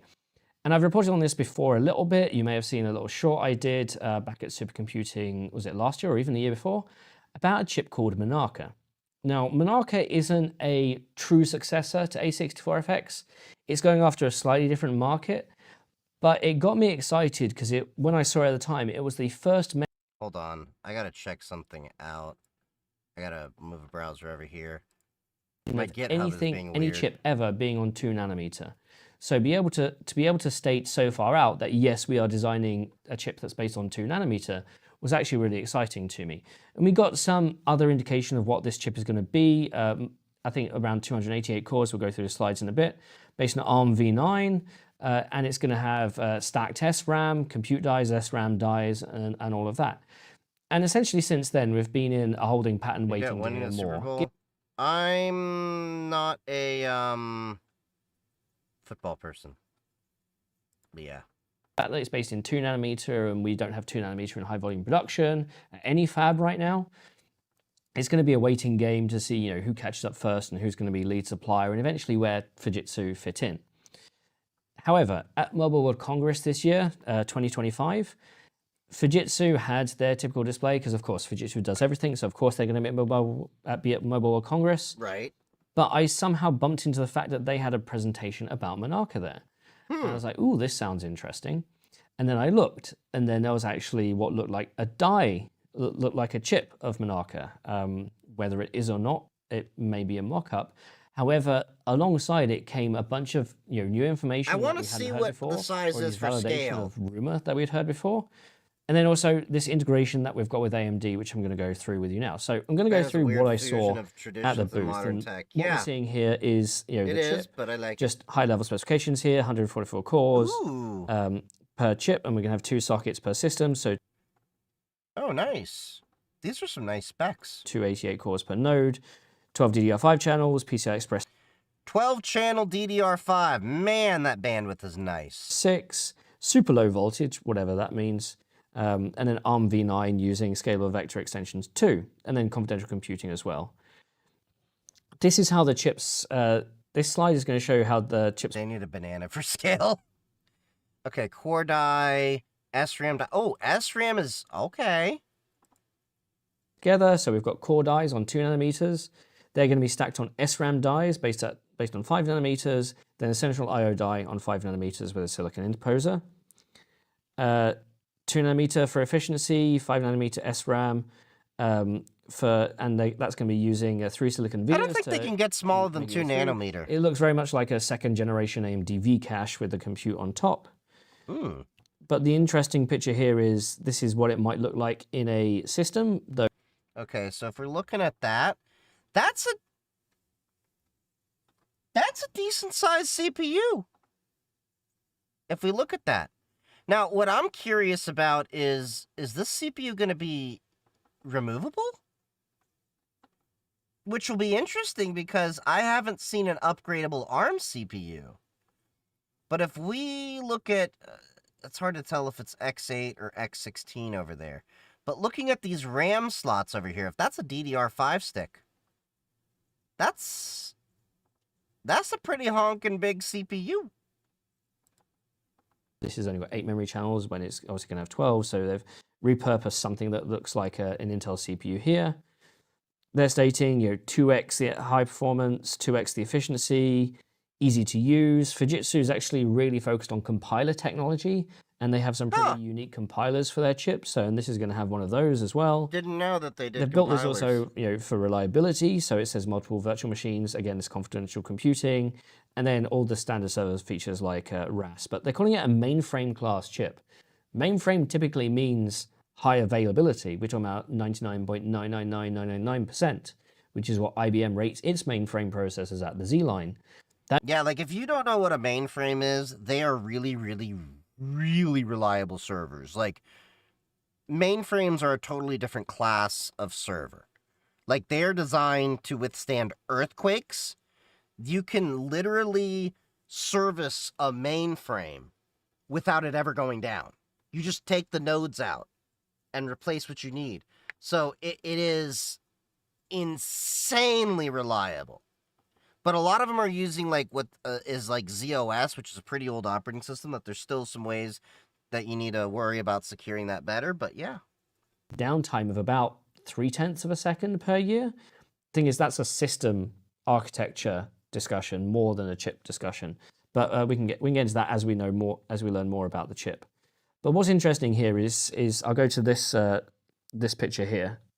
So I managed to get a close-in of what the package looked like, and we can clearly see, the 4 compute die around the edge, the big I/O die in the middle, and what looks like 4 stiffener dies, at the axes.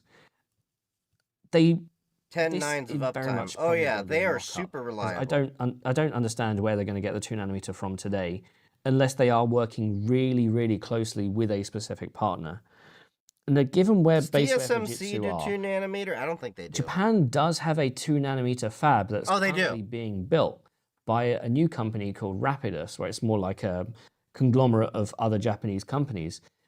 That fab there is to reintroduce Japan as a hub for leading edge manufacturing.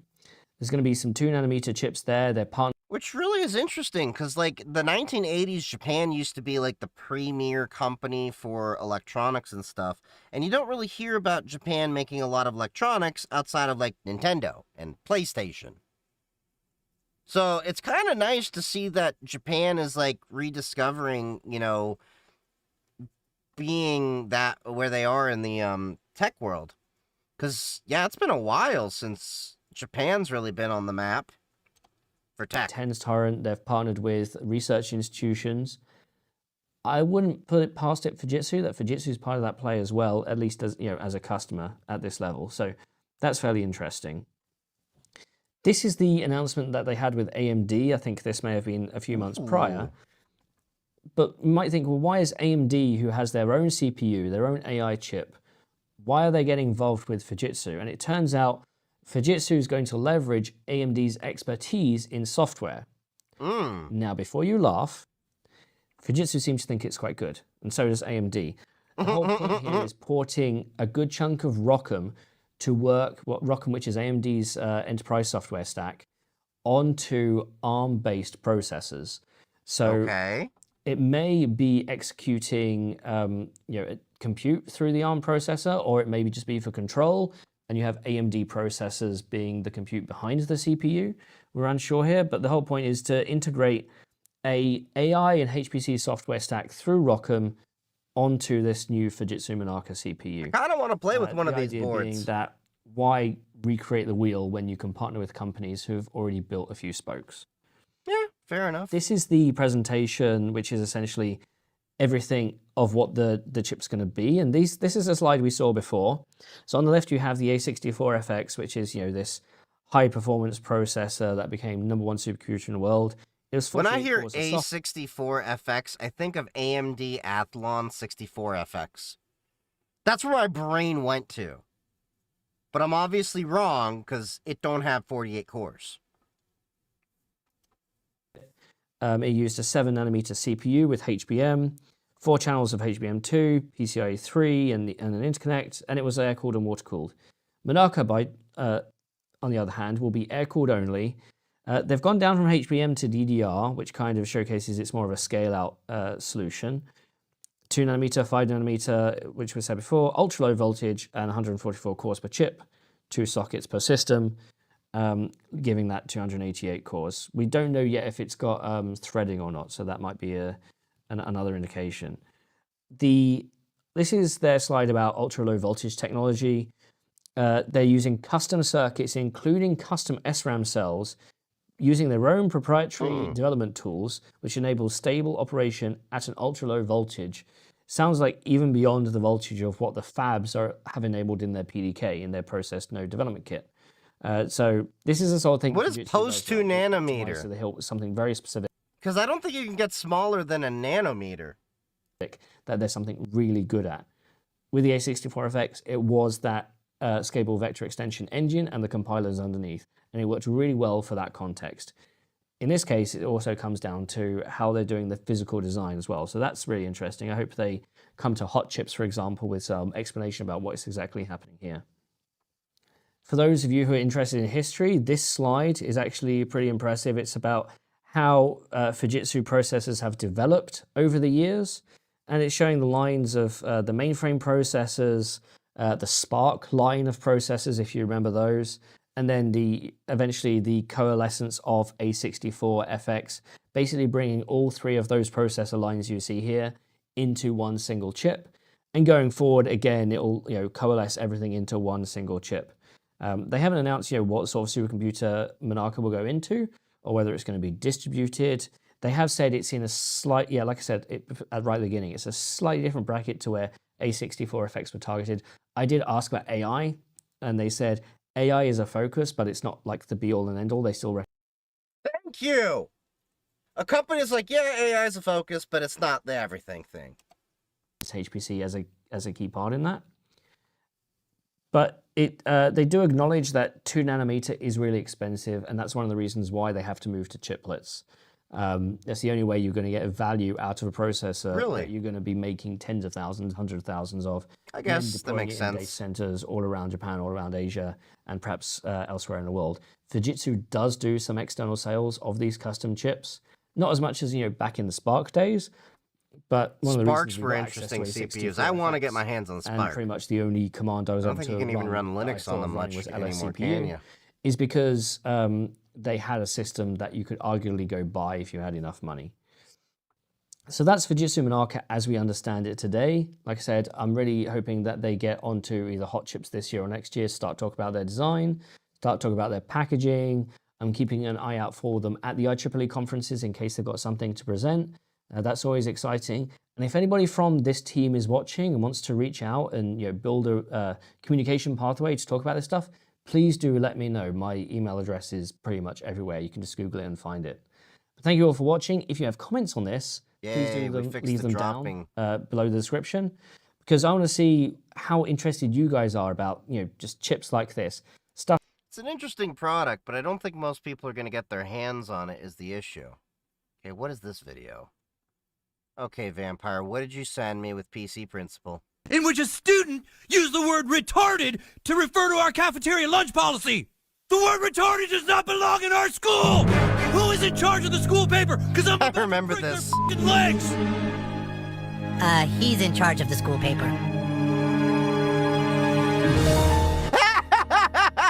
I forgot about You gonna that. break his legs, PC Principal?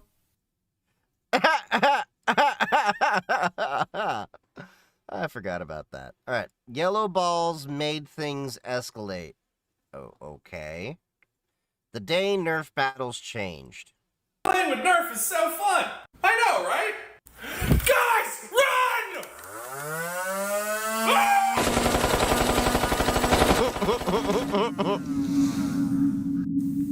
What the hell are these? Oh no.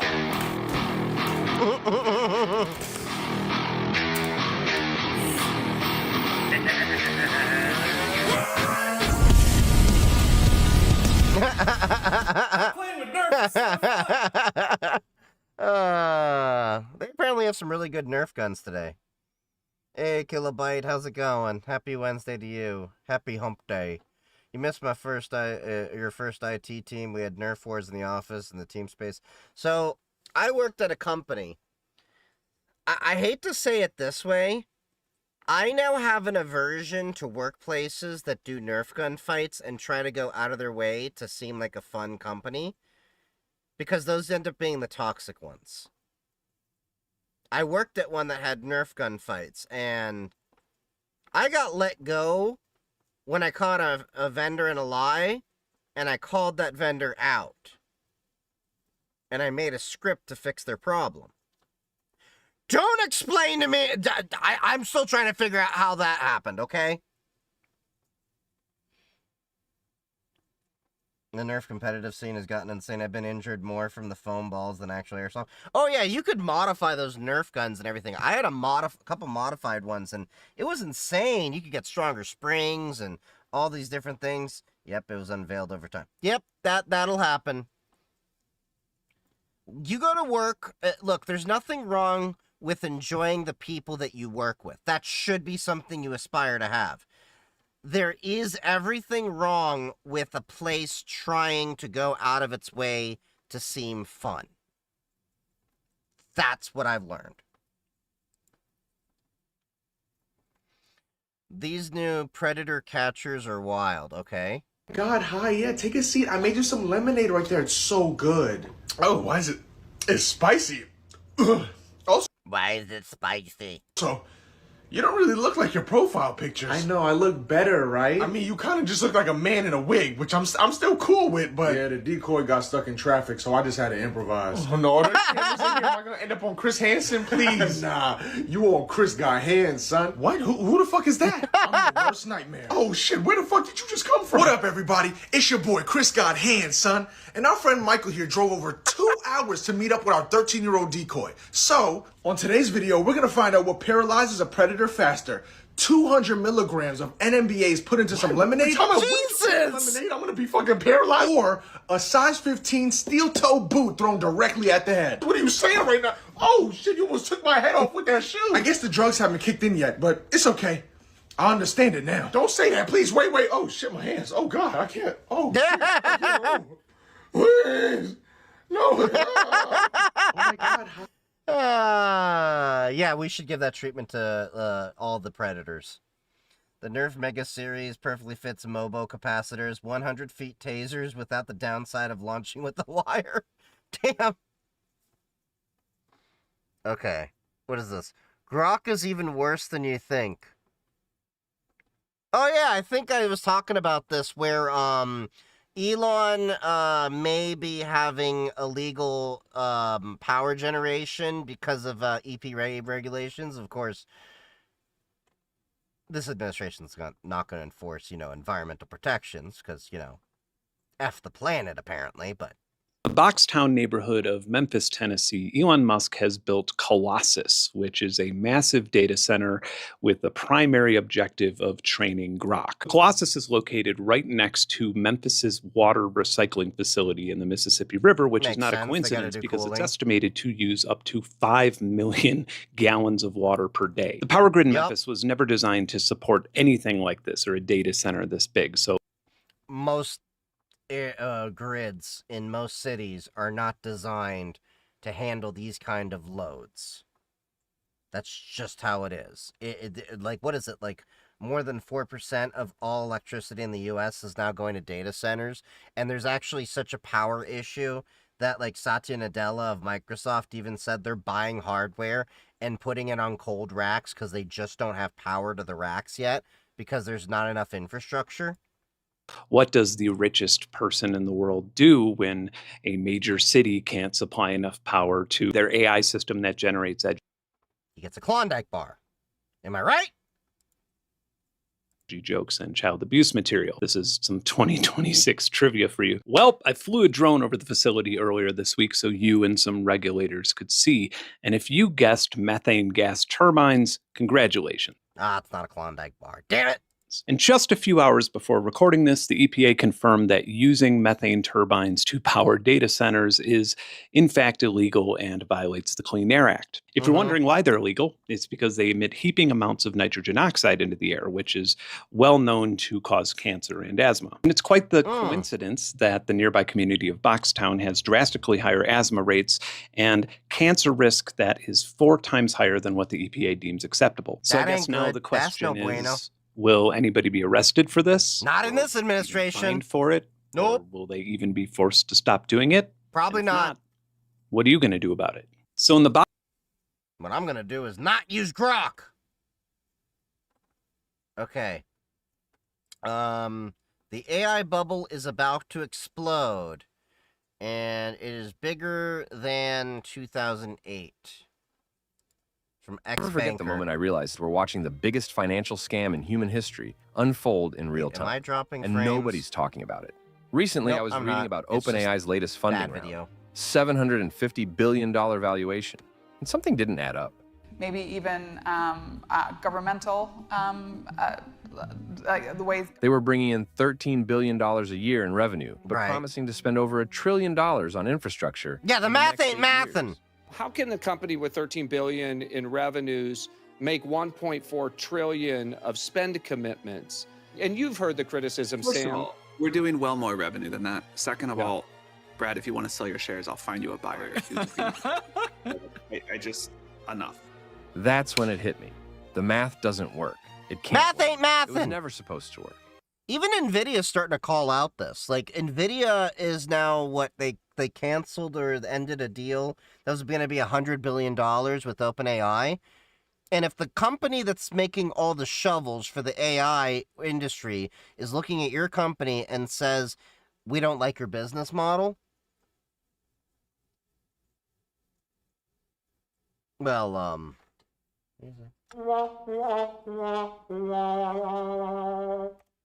And the more I dug into this, the more I realized Sam Altman isn't building the future. He's running the most sophisticated Ponzi scheme ever created.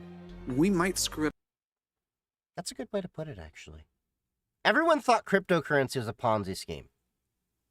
That's not a Ponzi scheme. But AI definitely has like a little bit of a Ponzi scheme going on in there.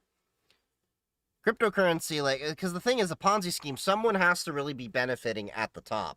Cryptocurrency is just this collective thing where there's definitely crypto bros overvaluating a lot of cryptocurrencies in the meme coin scene. But there are some solid projects out there that have great fundamentals and actually can help the finance industry or other industries and make meaningful impacts. Like, this is the bet that we're making, and we're taking a risk. A scheme so elaborate, so well disguised, that it sucked in Microsoft, NVIDIA, Amazon, Oracle, and even governments. Trillions of dollars, all flowing in circles, going nowhere. Yep. But here's what nobody's talking about. While everyone's been distracted by OpenAI's smoke and mirrors, Google has been quietly building something real, something that's about to expose this entire house of cards for what it is. Today, we're going to break down exactly how this scam works, how Sam Altman has lied his way to the top, and why, when Google finally reveals what they've been working on, this trillion-dollar bubble is going to burst spectacularly. Yeah, I think this entire bubble is going to be worse than This is what I call the infinite 2008 money collapse. glitch, and it's happening right now. Picture 3 companies: OpenAI, Oracle, and NVIDIA. All right. Now watch how the money flows. Recently, NVIDIA announces they're investing $100 billion into OpenAI. Massive news.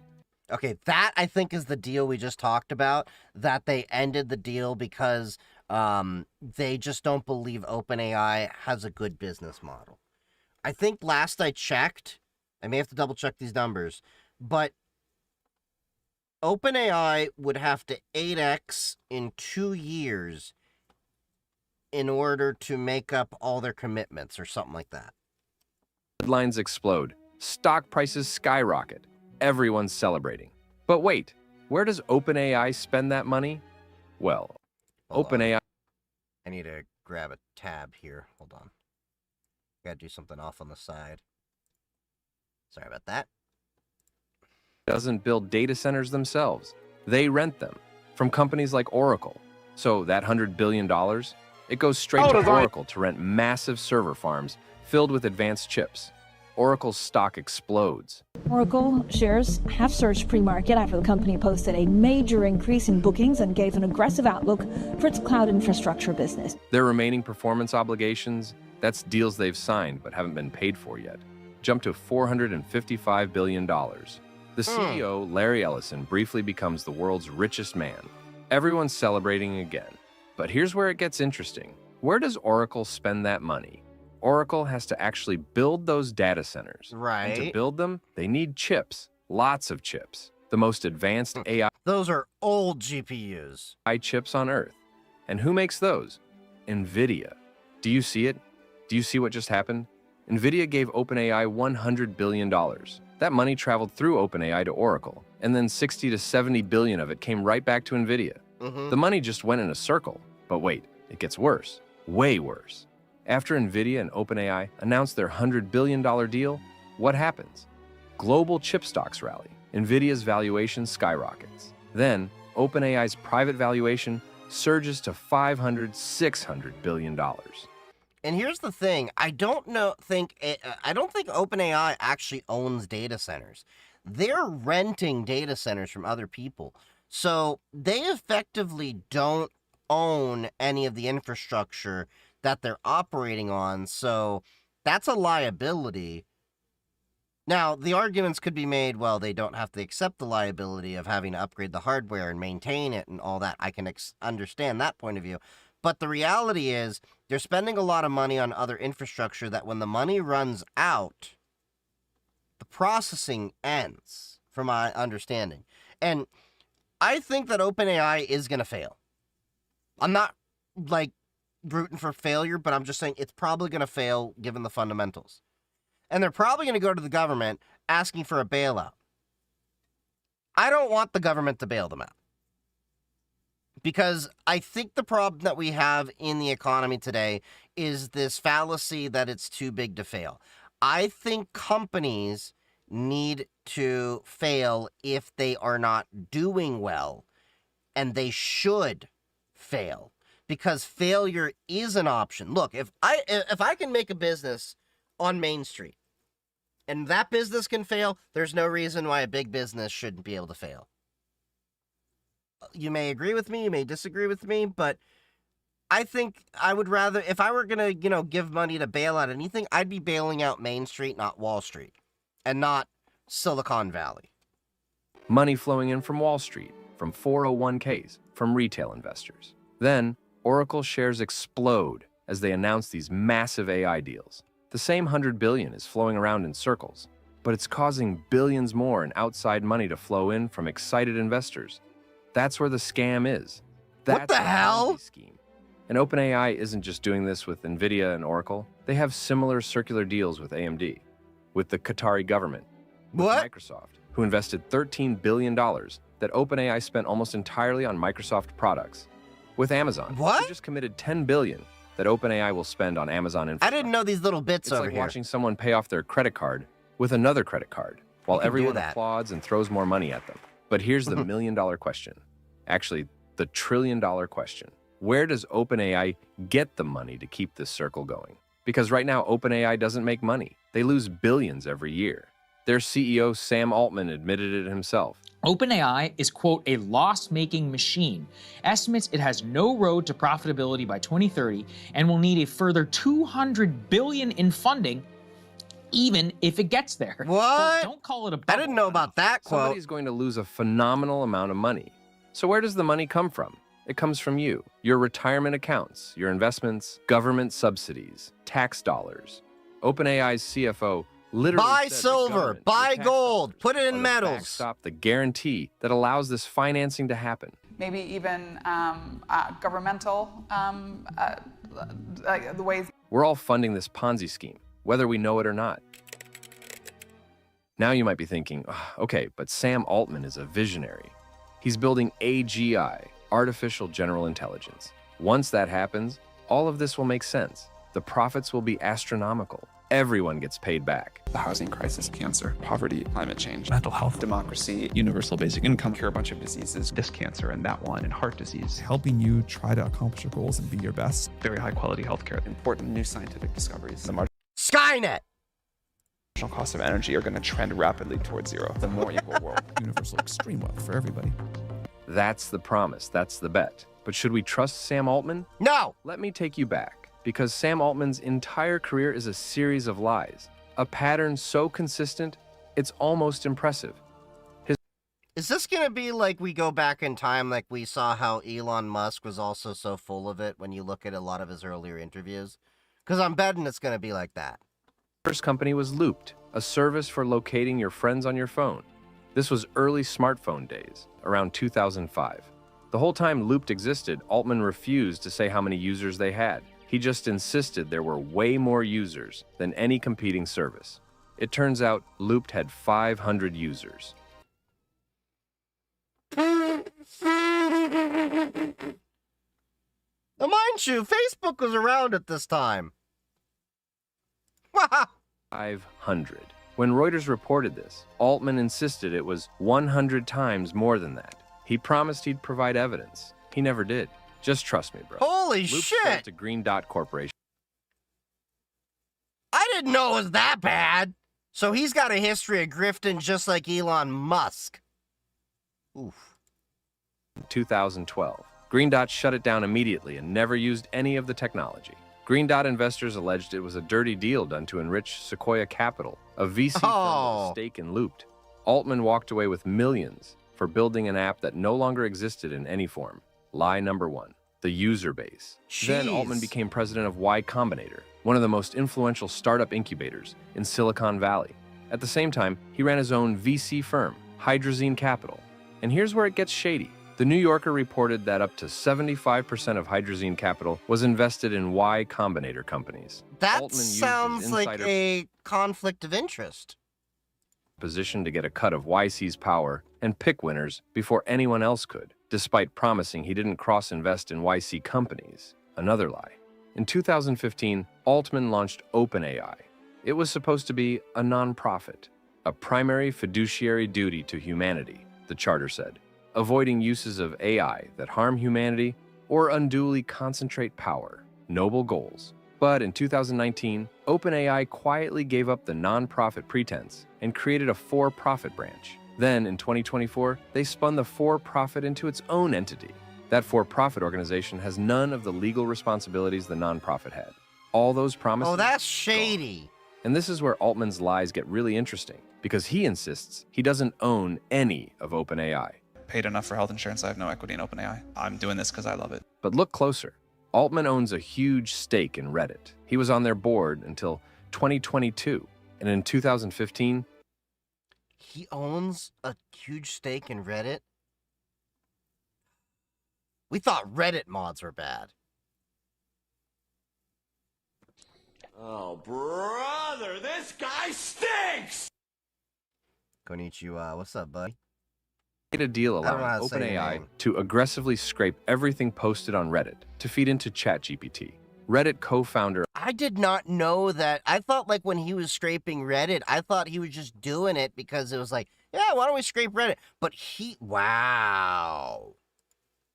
Alexis Ohanian felt in his bones the deal was wrong. And I remember saying, like, Sam is a very smart guy, very cunning. We've known him since the first batch of YC. And I was like, he doesn't seem like the most philanthropically minded guy, but he has this nonprofit that he's really passionate about. He says it's such a long shot and he needs our data. And I really felt in my bones, this is a great lesson for me. And founders really need to learn to trust their instinct on this stuff. I was like, I know in my bones, we shouldn't be giving this thing away. In 2014, Altman promised he and other investors would give 10% of Reddit's value back to the Reddit community. That never happened. What? Regulatory issues, he said. Another broken promise. But it doesn't stop there. He's invested in Helion and Oklo, nuclear power companies that will supposedly solve AI's massive energy. We're not even, like, we're just about halfway through, and, like, holy shit. Would you rather Reddit mods or AI mods? Reddit mods, unfortunately. Hands. OpenAI needs as much electricity as 1.5 billion people by 2033, and Altman will profit from providing that power. He's invested in multiple companies offering protection against AI fraud, identity verification to prevent deepfakes, insurance for losses due to AI scams. What? He's literally profiting from the problems AI creates. And then there's WorldCoin, Altman's cryptocurrency. Hold up. Before we go into the cryptocurrency side of it, because every, grifter has to have a cryptocurrency angle. The dude is creating that may potentially explain why they have no interest in fixing a lot of the known problems with ChatGPT and other LLMs. Because he can't profit on the back door. Wow. Project that he claims will provide universal basic income when AI destroys jobs. I think this idea that we have a global currency that is outside of the control of any government problem reaction solution, basically. Super logical and important step. But to get it, you have to scan your eyeballs into their orbs. Give us your biometric identity, that was the and we'll coin give you that people were doing that. cryptocurrency. Oh, no. Just trust me, bro. It's the same playbook. Make big promises. Break them. Profit from the chaos. Repeat. So, when Sam Altman promises AGI will solve all our problems, why should we believe him? His track record says we shouldn't. We might screw it up. But while everyone's been distracted by Sam Altman's promises and OpenAI's hype machine, something incredible has been happening at Google. Something real. Something that's about to change everything. Gemini? And it all comes down to one man, Demis Hassabis. If Sam Altman is a deal maker and investor, Demis Hassabis is the opposite. He's a neuroscientist, a chess prodigy, a game designer, an actual AI researcher. That's a combo. And unlike Altman, when Hassabis makes a promise, he delivers. Let me show you what I mean. In 2014, Hassabis made a bold prediction. He said his company, DeepMind, would build an AI that could beat the world champion at Go. Now, if you don't know, Go is an ancient Chinese board game, exponentially more complex than chess. Most AI researchers thought beating a Go champion was decades away, impossible with current technology. 2 years later, in 2016, DeepMind's AlphaGo beat Lee Sedol, What is the title one of the the great video? It is The AI Bubble is About to Explode, Bigger Than 2008 by X-Banker. Smaller YouTube video. Go players in history, 4 games to 1. He resigned. Lee Sedol has just resigned. He's beaten. The battle between man versus machine and a computer just came out the victor. Google put its DeepMind team to the test against one of the brightest. I remember when that was big news, The Go community was stunned. It was like watching the impossible happen in real time. But Hassabis didn't stop there. He said DeepMind would solve protein folding, one of the hardest problems in biology. Understand? We used to have computers, with folding at home, using our GPU spare cycles, process folding proteins to researchers that couldn't afford supercomputers way before cryptocurrency mining on GPU was a thing. It took a lot of power, so this is really interesting. Okay, so what did he do with this? Proteins fold is crucial for drug discovery, disease research, understanding life itself. Scientists had been working on this for 50 years with minimal progress. In 2020, DeepMind's AlphaFold solved it. Not partially, completely. They predicted protein structures with incredible accuracy. The scientific community called it a once-in-a-generation breakthrough. Hassabis won the Nobel Prize in Chemistry for it in 2024. Do you see the pattern? Hassabis says he'll do something impossible. Then he does it. No hype, no I've never heard of this guy. Just results. Now, in 2025, Hassabis is focused on something even bigger, AI robotics. And this is where OpenAI's entire strategy falls apart. Because here's what nobody's talking about. ChatGPT, Claude, all these language models, they're trained on text. Right. Billions of words scraped from the internet. Yeah. Reddit posts, articles, books. But Yo, mama. Text has a fundamental limitation. Text can't explain the real world. Not really. You can read 1,000 books about riding a bicycle, but until you actually get on a bike and feel the balance, the momentum, the physics of it, you don't truly understand. Right. Text is abstract. Reality is concrete. Google, under Hassabis, understands this. That's why they're not just building better chatbots. They're building robots, physical AI systems that interact with the real world through visual and sensory inputs. There's a lot of things we Let me guess. can't really describe. They're going to do it before Optimus. I didn't even know this guy was doing it. Something, you have to just experience it. Maybe the sensors and so on are very hard to put into words, you know, whether that's, you know, motor angles and smell and, you know, these kind of sensors. It's very difficult to describe that in any kind of language. So I think there's a whole set of things around that. And I think if we want robotics to work, or a universal assistant that maybe comes along with you in your daily life, maybe on glasses or, you know, on your phone, and helps you in your everyday life, not just on your computer. Right. You're going to need this kind of world understanding. In November 2025, makes Google sense. released Gemini 3. And it wasn't just better than GPT-5 on benchmarks. It was trained exclusively on Google's tensor processing. Isn't NVIDIA doing something similar? Everyone's trying to do a lot of the same stuff. Like, Waymo's been working on fully autonomous driving for years. Tesla's been doing it too. There's Uber at one point was doing it as well. They don't. They're anymore. custom AI chips.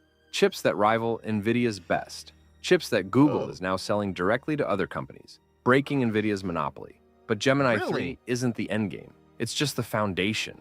Because Google is vertically integrated in a way no other company can match. Right. They design the chips, they build the data centers, they create the models, they own the products.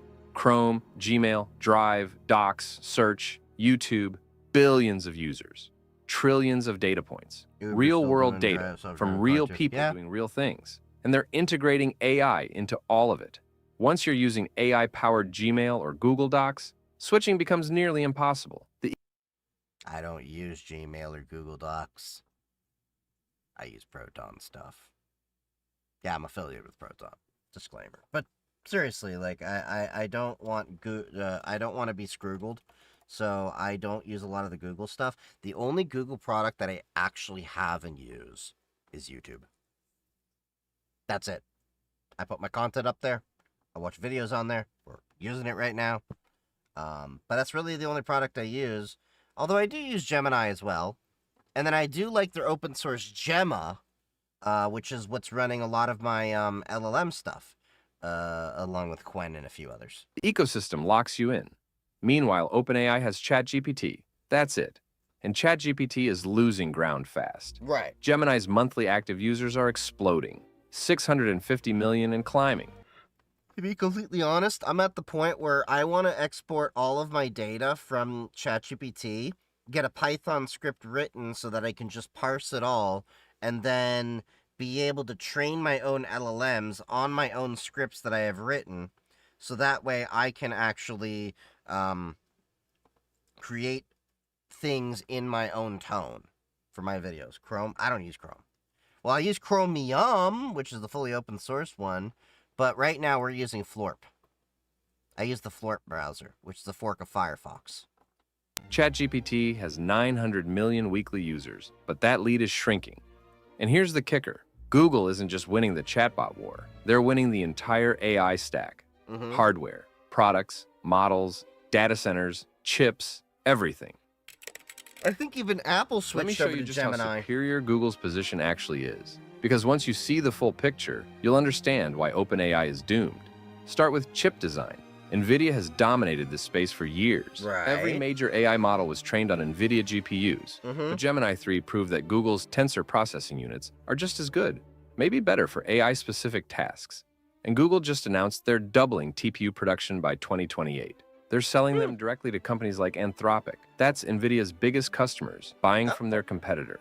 Next layer, data centers. Maybe, just maybe, Google might be our savior for GPUs. I know we're still going to have to worry about the memory market, but maybe. Microsoft and Oracle build massive server farms, but they have to buy chips from NVIDIA at huge markups. Their profit margins are razor thin. Google builds their own chips, so they don't pay anyone. They customize everything to work together perfectly. More efficient, better margins.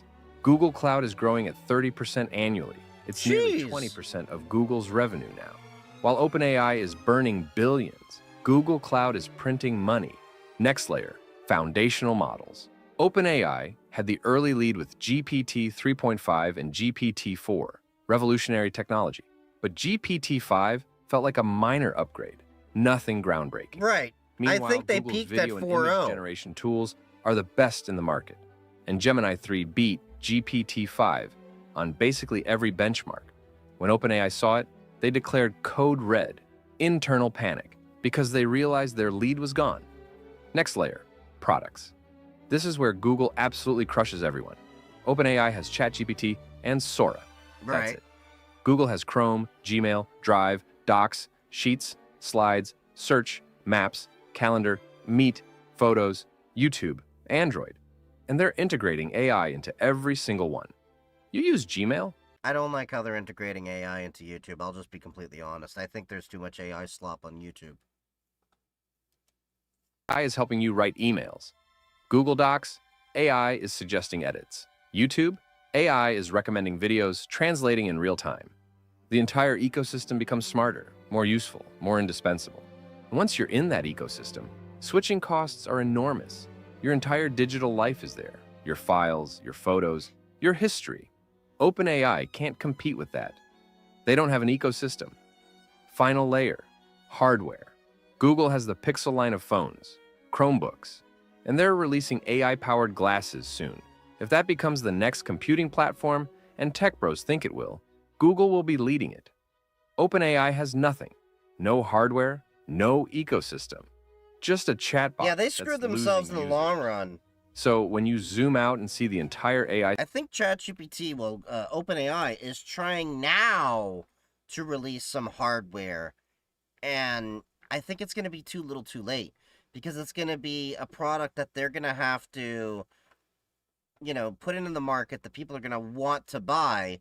Whereas in Google, many of you already have products that, are already using it. Apple's moved over to using Gemini on their phones, from my understanding. I don't use AI on my iPhone. But the point still stands that it's there. Android, of course, like he was saying, all the apps, everything like that. Definitely a lot of slop, but Claude Code is a game changer. Oh, yeah, I totally agree. I use Claude all the time. If you just came in now, you'll see I was working on some stuff with Claude Opus. So, yeah, it's definitely great. I really like Claude for coding. I use GitHub Copilot Pro Plus, and that's pretty much what I use is Claude Sonnet 4.5 and Claude Opus. I'm at the point where I need to sit down one day, extract all my data from ChatGPT, and then see how I can put the things that I specifically need into Gemini. And then eventually what I want to do is get the money for 2 DGX Sparks, lofty dream, I know, and then make my own LLMs that can do all of my stuff locally for a lot of my sensitive stuff. What are you stacking? Yo, mama. No, I don't know what you're referring to, stacking. Google dominates every single layer. They're vertically Sparks are integrated in a expensive. way Not compared to an H100. I want 2 of them with an with that, what is it, Connect X7 for 200 gigabit per second between them. I use Haiku for more stuff because I'm a project manager, but use local for sensitive. Fair enough. I use Sonnet because I find it does a little bit more processing. Verbosity with things. Claude Opus is generally what I use because it thinks a little bit more through steps. But yeah. company can replicate. And they have Google money, one of the best AI research teams on the planet, and decades of machine learning experience. OpenAI has promises and hype. That's it. Right. So let me bring this back to where we started. Should we trust Sam Altman? Should we accept his deal? No. Should we put all of society's eggs, our data, our Hell economy, no. our water, our resources, our future, into his basket? I don't think so. And I don't think we have to. Because while Altman has been running this elaborate scam, making promises he can't keep, Demis Hassabis has been quietly building something real. AlphaGo, AlphaFold, Gemini 3. Real breakthroughs, he was behind that too? real technology. No hype, no broken promises, just results. And now Hassabis is focused on the next frontier, AI that learns from the real world, robots with visual and sensory inputs, systems that understand physics, not just text. This is the future, not chatbots that hallucinate, but AI that actually works. Google is winning this race. not because they have better marketing, but because they have better technology, a better strategy, and a leader who actually delivers on his promises. When Google's dominance becomes undeniable, and I believe it will very soon, the OpenAI bubble will burst, the circular money flow will stop, the Ponzi scheme will be exposed, and trillions of dollars will evaporate. NVIDIA, Oracle, Microsoft, Amazon, everyone who bet on Altman's vision will take massive losses. Yeah, it's going to be Retirement bad. accounts will be decimated. Governments will scramble to contain the damage. And Sam Altman, he'll walk away, just like he did with Looped. Millions in his pocket. No accountability, no consequences. Unless Google moves fast enough. Unless they reveal what they've been building before the bubble fully inflates. Because if they do, they might just save us from the biggest financial disaster in modern history. So the next time you hear about OpenAI's latest funding round, or Sam Altman's promises about AGI solving all our problems, or another $100 billion I knew he was full of bullshit for a while. And NVIDIA, I just didn't know how Oracle, bad until ask this yourself, video. Is this innovation or is this a scam? I think you know the answer.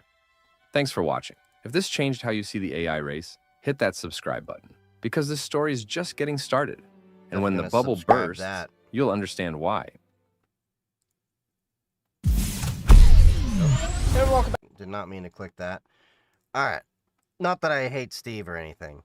But yeah, for local stuff, I use a few LLMs. I've got my Franken LLM with an NVIDIA 5060 Ti and an NVIDIA 3050. So I can, you know, do whatever I want locally. These are the models I have in there. Mistral 7B, Llama 3.1, 8B, you know, I got Open Hermes, Quen 3, 14B, New Hermes 2, 10.7B, DeepSeek Coder, 6.7B, Gemma 3, 12B, Quen 2.5, 14B. Yeah, there's a few in here. Yeah. In my situation, I'm more comfortable with ChatGPT than Gemini, working with it for years at ASU. The honest truth is Gemini is way more capable. I've played with it quite a bit, and even Gemma 3, with this smaller model that I have over here,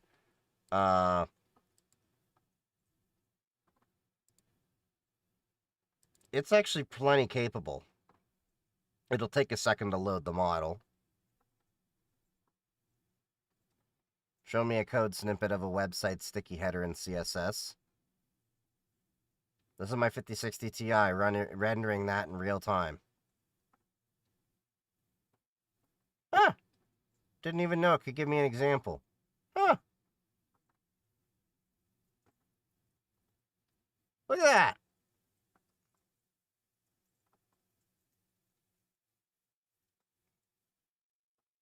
Me running on a 1660 Ti mobile, it works, but it gets close to maxing out the VRAM. It'll work with 1050 Ti. You can use smaller models. This uses quite a bit of the VRAM. So if I were to look at NVIDIA SMI, let's see what we're using. Right now, we're using 8,870 megabytes of the 16 gigabytes. So you need more than 8 gigabytes of RAM just for what I did there. And there's different models that I have. That's Gemma 312B. There's some smaller models out there. The smallest one I have on my machine is Phi, which I think is Microsoft's. So, like, we can use Phi over here. We'll try help me study vocabulary, write me a sentence for me to fill in the blank, and I'll try to pick the correct option.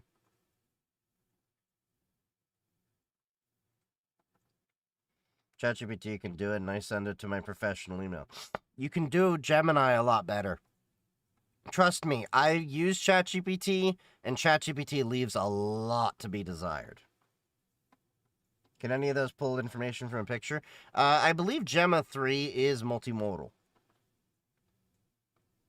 You can do this instead of paying for premium. Yeah, this is running on my local machine. Not this local machine, but a local machine on my network. So, you can totally do this. If you want to build this similar stack, just go to my GitHub. You saw after it loaded the model, it was pretty quick. You can go to my GitHub. Yes, I have a GitHub. And you'll see there's Franken LLM over here. And this is allowing you to do mismatched GPUs. You can put any size GPUs in there. The idea is you can have multiple GPUs. So let's say you have 3, 4, whatever. Or, you know, you have like a 5090 and then you're pairing it with like a 3050. You can do that. What does those coding do?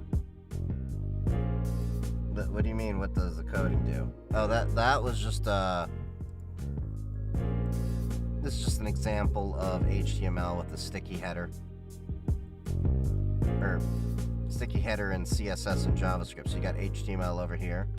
You've got CSS, the style sheet over there, and then JavaScript to make it sticky. That's all it is. Gemini can't create PDFs though. I'm pretty sure it can. And even then, making a PDF is trivial.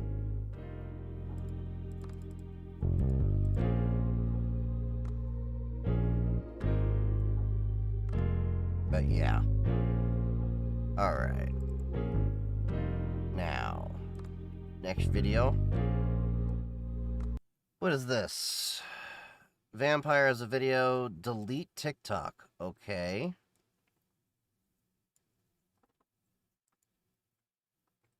What is this? So, if for some goddamn reason you still have TikTok, maybe delete it. No one is talking about TikTok's latest update on their terms and services. Tracks your citizenship/immigration status, religious beliefs, mental and physical health diagnosis, your race, if you're trans or non-binary, coital preferences, and orientation. This crap is dystopian as hell. Delete it as soon as you can. Do not friggin' use the app at all. Here's the funny thing. I remember looking into this a while ago. TikTok had a lot of that stuff before they were acquired by Oracle. You weren't freaking out then. So why are you freaking out now? And Facebook has been doing a lot of this shit for years too. Like, anything you can accuse TikTok of, Facebook has already been doing. I'm just being honest with you. Called mass hysteria, pretty much. Can you run an NVIDIA and AMD? I have a... Yeah, you can run both. I don't know why you would want to run both, but you can run both together. Because I have a 5070 Ti. But yeah, you could totally run both. It would be more of a physical constraint than a logical constraint. Okay, when Nintendo is too greedy. What's this? Daddy, why are you making sex noises? I'm playing with my Wii. Oh, I play with that in my room too. Not my Wii. Can I play? Fine, just make sure to grip the white stick tightly. Son, get ready for school, okay? I knew it. Son, do you have to play your DS everywhere? Yeah, I would never stop playing video games, Dad. So that'll be about $600. What? Why is it so expensive? 3 words. Inflation, tariffs, Nintendo. But the Wii was $250 with the game, then switch to a different console. Next, you're right. I'm done with Nintendo. Hello, everyone. We have some very big announcements to make for PlayStation. I'm so glad I switched. After only 7 years of delays, GTA 6 is releasing on PlayStation 6. Wait, this? Oh, and the game is $150 since Nintendo raised their prices too. Can this day get any worse for gamers? And next on stage, we have CEO Steve Jobs. What the fuck? Apple makes fucking video games now? Daddy, why are you making sex noises? I'm playing with my Wii. Oh, That's not too far off from reality, is it? Okay, whoever invented airless tires is a genius. Oh, I've seen these. They are definitely interesting.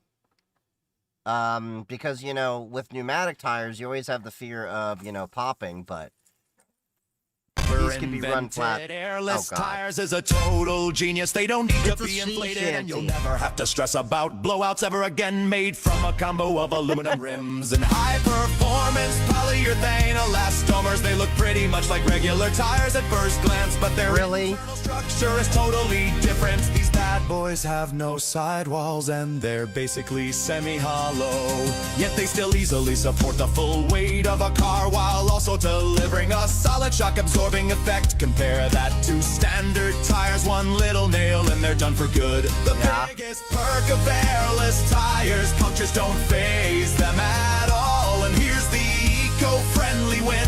Billions of tires end up in landfills or get incinerated every single year, and both ways are terrible for the planet. Airless tires fix that problem perfectly. They cut down on rubber waste and they help reduce environmental pollution too. Whoever Really had to do a sea shanty. Ride quality probably isn't as nice at high speed. I'd be interested to see them, but I'm curious how they would be for off-road capability. Alright, so what is this? The Johnson Brothers falling for AI in a few years. Oh, POV, falling for AI in a few years. Hey bro, have you seen this video? Dude, that's AI. I know, it's amazing, right? You should subscribe to the creator. Yeah. Sorry, pal, I don't subscribe to that AI slop. There's no way you fell for that. That's wild. Oh, guys, I didn't fall for it. I said it was AI. Not the video. Not the video?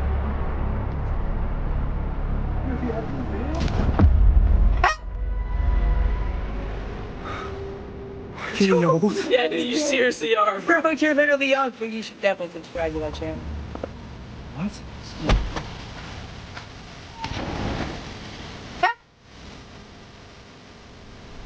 That feels like a bad acid trip. Okay, what is this? Which path should he choose? Path should he choose? The path of the warrior? The path of the scholar? Or the path of the artist? He should wander away and have a picnic while he thinks about what path to choose. Great idea, but where should he have the picnic? Under the tree or under the old fort? By the sea so he can enjoy the sound of the waves. A lovely choice. Should he build a sandcastle to pass the time or perhaps go fishing? Perhaps he could collect shells he finds interesting. Sounds fun. What shell should he pick up? This one. That's not a shell, it's a tiny earpiece. Should he listen to music or to the mysterious pre-recorded message? He should give it back to the crab in the largest shell. They thought they had lost their wave pod and are grateful he found it. Friendship acquired. Should they celebrate with pizza or ice cream? The crab friend cannot eat either of those. Let's split a nice seaweed salad instead. So many options. Should they get tossed salad, wiggly salad, or spiky salad? Caesar salad. Nothing beats getting it straight from the source. Should they use scissors or claws to cut the seaweed? What about that sword in the first panel? This circle is complete. Through choices, friendship, and salad, he found his way to the path of the warrior, but he won't walk it alone. Their path is just beginning, but the story is over. Thank you to everyone who participated. Which That was a trip. Okay. Cup coming out. I feel like this may be the last video of the night. This content may be inappropriate for some users. Do you wish to continue? Yes.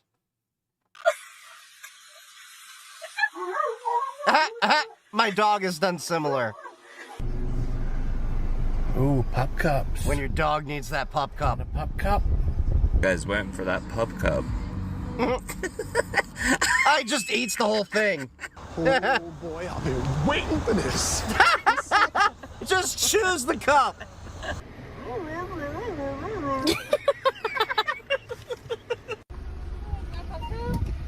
Pop cups, please. Look at her. She's trying to get out the window, girl. This is not Starbucks. This is McDonald's. Give that dog a McNugget. Actually has tears in his eyes. Oh my goodness. Baby, they were too busy for a pup cup. I'm sorry. Why did you put the puppy in a cup?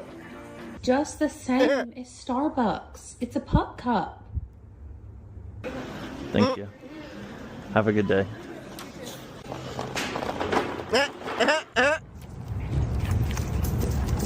Oh, look at the poppers. If you can't tell, I'm a dog person. I got 2 dogs that I absolutely love. They're pains in my ass, but I love them. But, yeah? We got quite a few more videos to go through. Man, I got a lot to catch up on. Maybe I'll try streaming tomorrow or Friday. But yeah, we definitely got some more stuff to go through in terms of content. I, unfortunately have to go to sleep because I have to go to the job that I don't really care about because they, you know, effed with me. But I still gotta do the bare minimum, I guess, and show up. Even though I'm basically checked out, but Friday I'll know for sure what's gonna be happening, in terms of, you know, job things and all that. I have one job I'm really hoping for. I'm just waiting to see what'll happen. But anyway, thank you all for joining me. I love all of you. Stay safe, and if you haven't already, follow me on all of my socials. The links are in the bio. TikTok, Twitch, Kick, YouTube, plus Blue Sky and Mastodon. We also have the Discord and the Matrix server inside there as well, so if you want to join the community, hang out, y'all are more than welcome. Anyway, thank you all for joining me. Stay safe. Love y'all. And stick around for the raid if you're on Twitch. But otherwise, I will see you later. The next official stream is Sunday. I may try to get a stream or two in before then. I also got to take my CompTIA A+ Core 2 exam. I know, it's funny. I got to, you know, I've been in the field 15 years, but I got to get my bachelor's and all that. But anyway, love you all. Stay safe. Happy hacking.